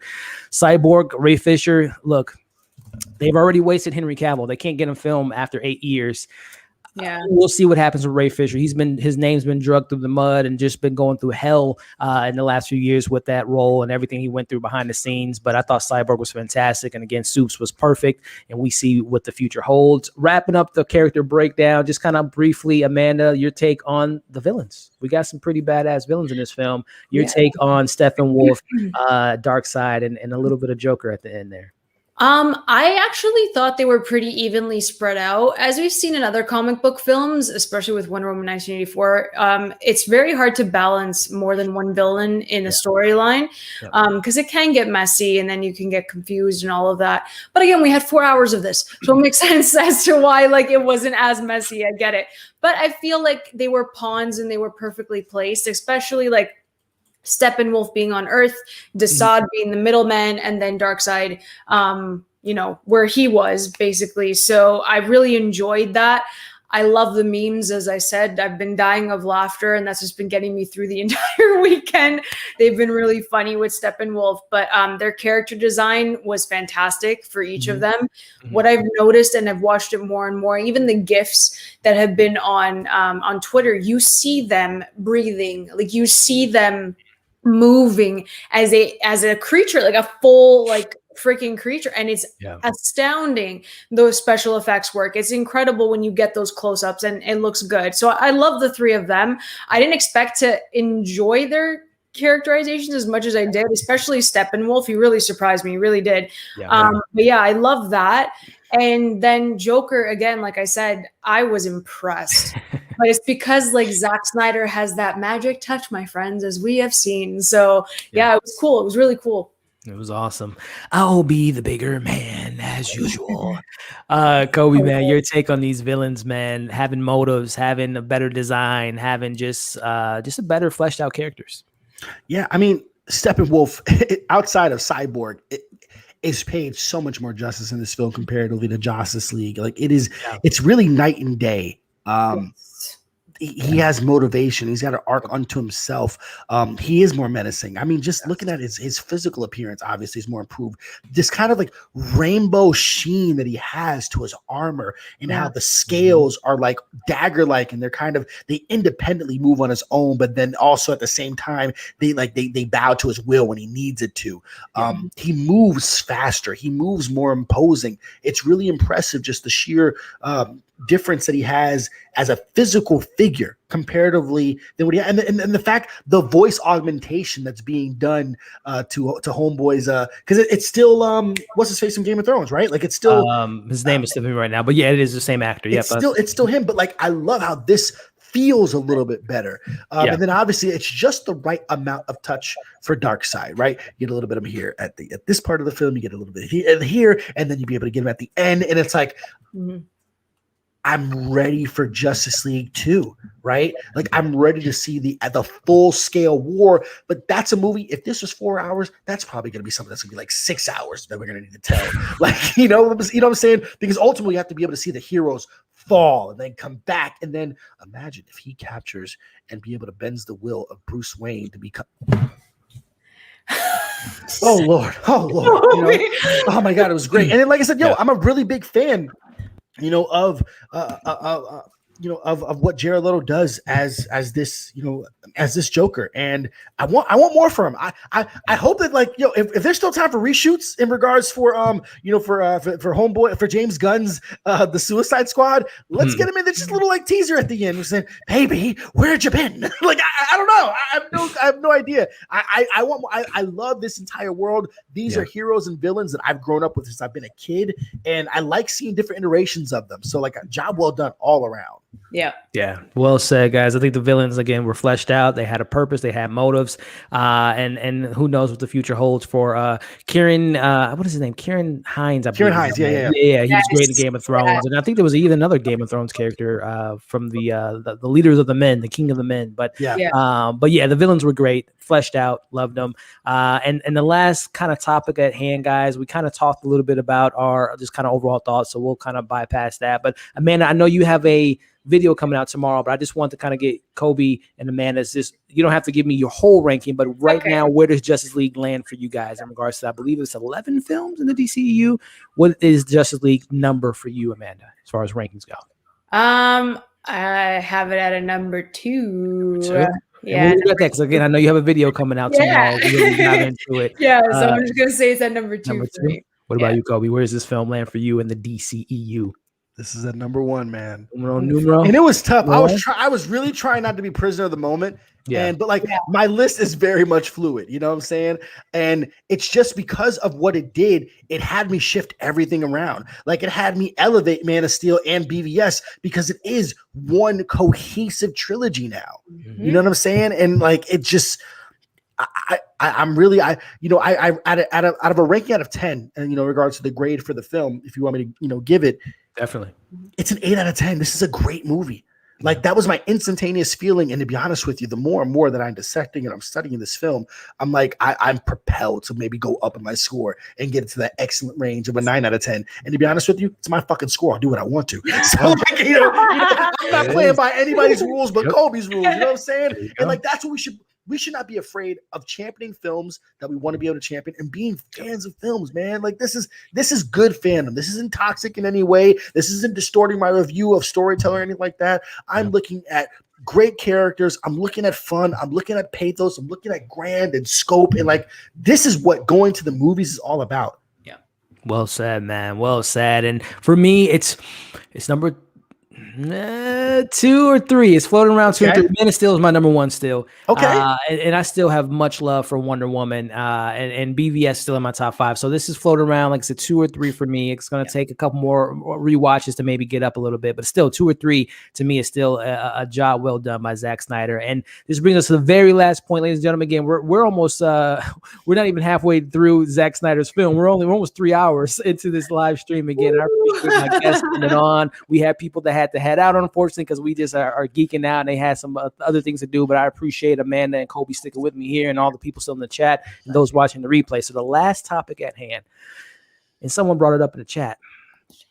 What do we think here, guys? Restore the Snyderverse. Starting with you, Amanda, I'll pose you this scenario. You're Walter Hamada. You see what the film has done in 4 years. Nothing has ever happened like this, that the fandom was able to donate money to fund a movie, essentially, to get the film to where it's at now. And now we got another hashtag floating out there, restore the Snyderverse. So if you're Walter Hamada, what's your game plan here? I would literally set things straight with everyone. I would apologize to everybody if I were him, just take the hit, to be perfectly honest. This thing is massive. This film, without it even coming out, is already iconic for the film industry, for what happened, with a fan base and what they did it's for a certain director. And then later on, it became with a certain director. And I don't think this will ever come again, to be perfectly honest. Yeah. It won't. So he already made history with this film, whether you like it or not. That's up to you. I get it. But you cannot discredit his work. You cannot discredit the fans. And you sure as hell cannot discredit this movement that raised so much money for the AFSP, for suicide prevention. And this means so much to his daughter, for Autumn. And that's the most important thing of this film. That is why we did all this. That's why we kept the hashtag going. So if you are Hamada and you're looking at this and it's like, Zack Snyder has clout. He is a name. And like all of this, that it's true. Like he has so much and he's done so much. He's created this fan base. He needs to reevaluate his plan. He really does. Because I've been a part of the DCEU fan base, we're loud as hell. As you can see, we're loud as hell. We got this made, like associate producer. Like, come on, man! Like, this is something that we did. So, restore the Snyderverse. They're gonna be loud. They are, and it's just absolutely impossible that this did not break streaming records. Because hell, I freaking watched it 4 times. You watched it 4 times. Kolby's probably watching it like 7, 8 times later on. On repeat. Yeah. So like, I mean, I'm still like 3 hours in right now, so I'm in. I'm about to reach. Yeah, I just reached part 6. So yeah, see, like these streaming numbers. Like he needs to reevaluate. He really does, and most importantly, he needs to settle things with Ray Fisher. He does. Because it's not fair, and he sees the potential. It's impossible that you don't see the potential. So. Well said, Amanda. Kolby, toss into you, man. You're Walter Hamada. You're sitting down with your business partners, your associates. You know, there's an ego involved. You never want to be wrong, especially when it comes to millions of dollars and decision making in Hollywood. But after the success of the Snyder into the Snyder's films and Snyderverse, it's a cul-de-sac. It ain't no cul-de-sac no more. This is a whole damn block. This is a whole street in his own county. What do you do if you're Walter Hamada, man, with this restoring the Snyderverse? Well, the good thing is they've already admitted that they're wrong. Yeah. They released Zack Snyder's fully realized vision. Right. And it is just if we can, we'll just looking at, what Rotten Tomatoes has showed us in regards. And granted, is Rotten Tomatoes perfect? It absolutely isn't. But just look into like what matters most, like in regards to the audience score between the two films, right? Back in 2017, the audience score was somewhere around the mid 70s, right? Right now, as it stands, we have the audience score for Zack Snyder's Justice League at 96%. Critic score back in 2017 for Justice League was about 40%. It is now at 74%. On Tomato Meter. That is such a stark jump, especially to something that when people take like, we have the original film and then this film. No. This is the original film. Justice League was an edit, right? And essentially let's try to Marvelize this film to change up the tone because we believe that that's going to get us more money. Yeah. And it was one of the poorest earners in regards to the films in the DCEU slate. Now, the good thing in regards to that, right, because we are talking about a studio, this is a business. This is going to make money. So, Walter, let's understand that what we're looking at in regards to making money.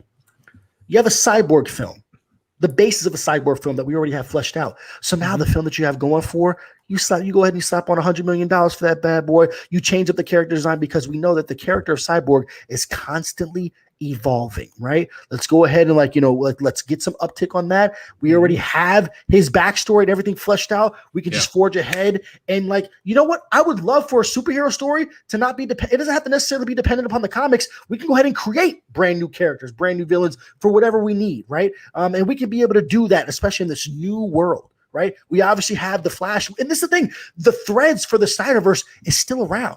Yep. We still have, what James Wan is going to do with Aquaman 2. You know what I'm saying? We obviously still have Shazam 2. We obviously have Black Adam that's just about to start filming next month. We had the promise of a Patty Jenkins Wonder Woman 3 movie, right? Yeah. The basis of this is still there. We don't have to leave Henry Cavill behind. I do not believe that there's bad enough blood to where he is not ready to jump back on board and be able. I was talking to Amanda the other day. You know what we have? Man of Steel 2. Make it a smaller story. It doesn't have to be something that's on a global scale or anything like that. And you just have him fighting Metallo and Parasite. Great story unto itself. Explore him being a dad. You could play with a little bit of joy elements there, and then ultimately Luthor kind of coming in. There's so much that can be done and make the end of his trilogy be his him and Brainiac, and then you save up obviously Darkseid for Justice League 2. Yeah, there are hundreds of stories that are left to be told, and I love the world that Snyder has built. Let's let him continue to should he so choose. There's been a lot that this man has had to deal with for a number of years. People that just want to completely trash him. He's awful. He's this. He's that. This man just wants to tell stories, and you can see his passion breathe to it. That's what sold me. I came late to the game in regards to release the Snyder Cut community, but he sold me last year when he did his Vero breakdown of BVS. I was like, no one can tell me that this man doesn't care, that he's just showing up to just shoot shit. No, he cares about everything. Yeah. Yep. Man. Well said, guys. Well said. I mean, I don't even know how to follow that up in regards to we're snoring in the Snyderverse. I think if I'm Walter Hamada, we live in a time now, someone brought it up, that HBO isn't necessarily winning the streaming war. Netflix is still king. Disney Plus is like exceeded expectations. We have Amazon, Hulu, so on and so forth. If I'm Walter Hamada, I'm looking at this as an opportunity to say, you know what?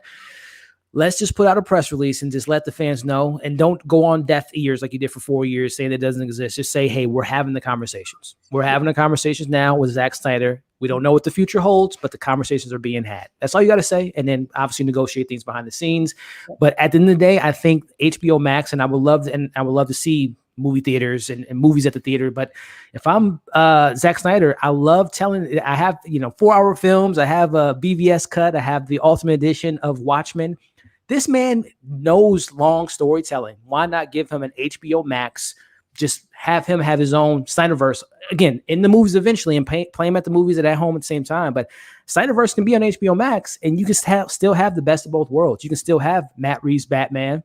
You can still have Black Adam. You can still have, Shazam 2, and still have your movies in the theater, and have your cake and eat it too with Snyderverse on HBO Max, whether it be Ben Affleck's show with Joe Manganiello, whether it be Justice League 2, whatever the case may be. They have an opportunity because Disney is using HBO or Disney Plus to tell stories. WandaVision, Falcon and Winter Soldier, they're telling these stories. They're redefining television and viewing experience. HBO Max can do the same thing. So let's make it happen. Let's restore the Snyderverse some way, somehow, because the fans are calling for it. The success is there. The buzz is there. The creator, I guess the only thing, and we talked about it on the road to the Snyderverse when Amanda hosted that stream, does Snyder want to sleep in the bed with Warner Brothers again? Yeah. Does he want that business relationship again? Because it stabbed him in the back. He had to go through it for 4 years. Does he want to take that chance again with this company? Yeah. Only time will tell. I think the passion's there. I think the storytelling's there. But again, money doesn't give you happiness. Money doesn't take away stress in dealing with companies like Warner Brothers and this kind of stabbing behind the back type of business. So it all kind of really boils down to if Zack wants to come back. Only time will tell, ladies and gentlemen. But there you have it. 3+ hours of breaking down this film from top to bottom, characters, villains, Snyderverse discussions. We had incredible guests. Alex came on. We had Soups, and we got the last two standing, Amanda and Kolby. I'm going to have you guys do your outros. Again, I can't thank you guys enough for your time, for the energy, for the conversation. Amanda, you already know the situation. We'll see each other this Friday or Saturday with the Falcon Winter Soldier. Kolby, man, you're coming back, my friend. I'm going to go ahead and book it. I ain't going to do Walter Hamada and not bring back Kolby like Ray Fisher or Henry Cavill. You will be back, my friend. But Amanda, starting with you, if you want to let the people know where they can find you and what's next on your platforms. For sure. Well, thank you again for having me, Elliot. It's always a blast with you on this channel. And you guys can see me back here on Movie Files Live on Saturday, where we're going to unpack episode 2 of The Falcon and the Winter Soldier. This was an absolute blast. Kolby, you're always a bundle of joy. Soups. Oh my God. And everyone, Levels of Geek. Thank you, Alex, for coming. But this was just an awesome discussion. I absolutely loved every single one of your thoughts and your takes. And it was 3 hours. It was awesome. So yeah, you guys can find me over at AMX NDA Reviews on Twitter, Instagram, and Letterboxd. You can catch me on my website, candidcinema.com, and over on my YouTube channel, Candid Cinema, where I will be dropping my DCEU rankings. So you guys can see me there. Can't wait. I can't wait to see that list and see where these movies rank for Amanda. Guys, her links are in the bio. Check her out. And we'll see her this Saturday talking some MCU stuff. But Kolby, man, again, man, very appreciative of you coming tonight. Again, we will be talking again soon, man, sooner rather than later. But Kolby, man, if you want to let the people know where they can find you and what you got next for the people. Yeah, man. Once again, thanks so much for allowing me to be able to rock the mic with you. First time, but definitely won't be the last time. Amazing panel to be a part of. My girl, Amanda, I love you. Soups, great to be able to hang out with you, as well as Levels of Geek. But yo, if you want to keep kicking up with your boy, you could do so. I'm on all the socials at Kolby Told Me. When I'm in the mood to write, you can check out my website at KolbyToldMe.com. It's currently under construction, but please check back soon because I'm going to be relaunching season 3 of my podcast, the Kolby Told Me podcast. I will be kicking off and celebrating 2020 done right. The best damn award show coming soon with what the awards and hardware that I'm going to be doling out. That's going to come on March 31st. Please be on the lookout. So that way, when they ask you where you heard it from, you can tell them Kolby told me. Peace. There you go, ladies and gentlemen. Again, to my amazing panel tonight. Again, Amanda, Kolby, Alex, Matthew. And again, I can't neglect the amazing chat. Everyone that tuned in live, thank you for the super chats, the conversations being had. As we got a last comment here. Thank you guys for being a part of the chat and being a part of the panel as well. So I appreciate it. And there will be more discussions to be had about this film, about other DC projects, Marvel projects, Star Wars projects, all this fun stuff here at Movie Files. Tomorrow, I'll have a review for Nobody, Bob Odenkirk's new action thriller film. And then later this week, we'll be talking more about some other shows. And again, we'll be talking some MCU stuff later this week. So again, if you're still here, like the video, share the video, subscribe to all of our channels. And if you're watching us on replay, I hope you enjoyed the discussion. Hope you enjoyed it in regards to the conversation we had here. Again, guys, thank you so much for tuning in. We'll see you all on the next video. Take care, everybody.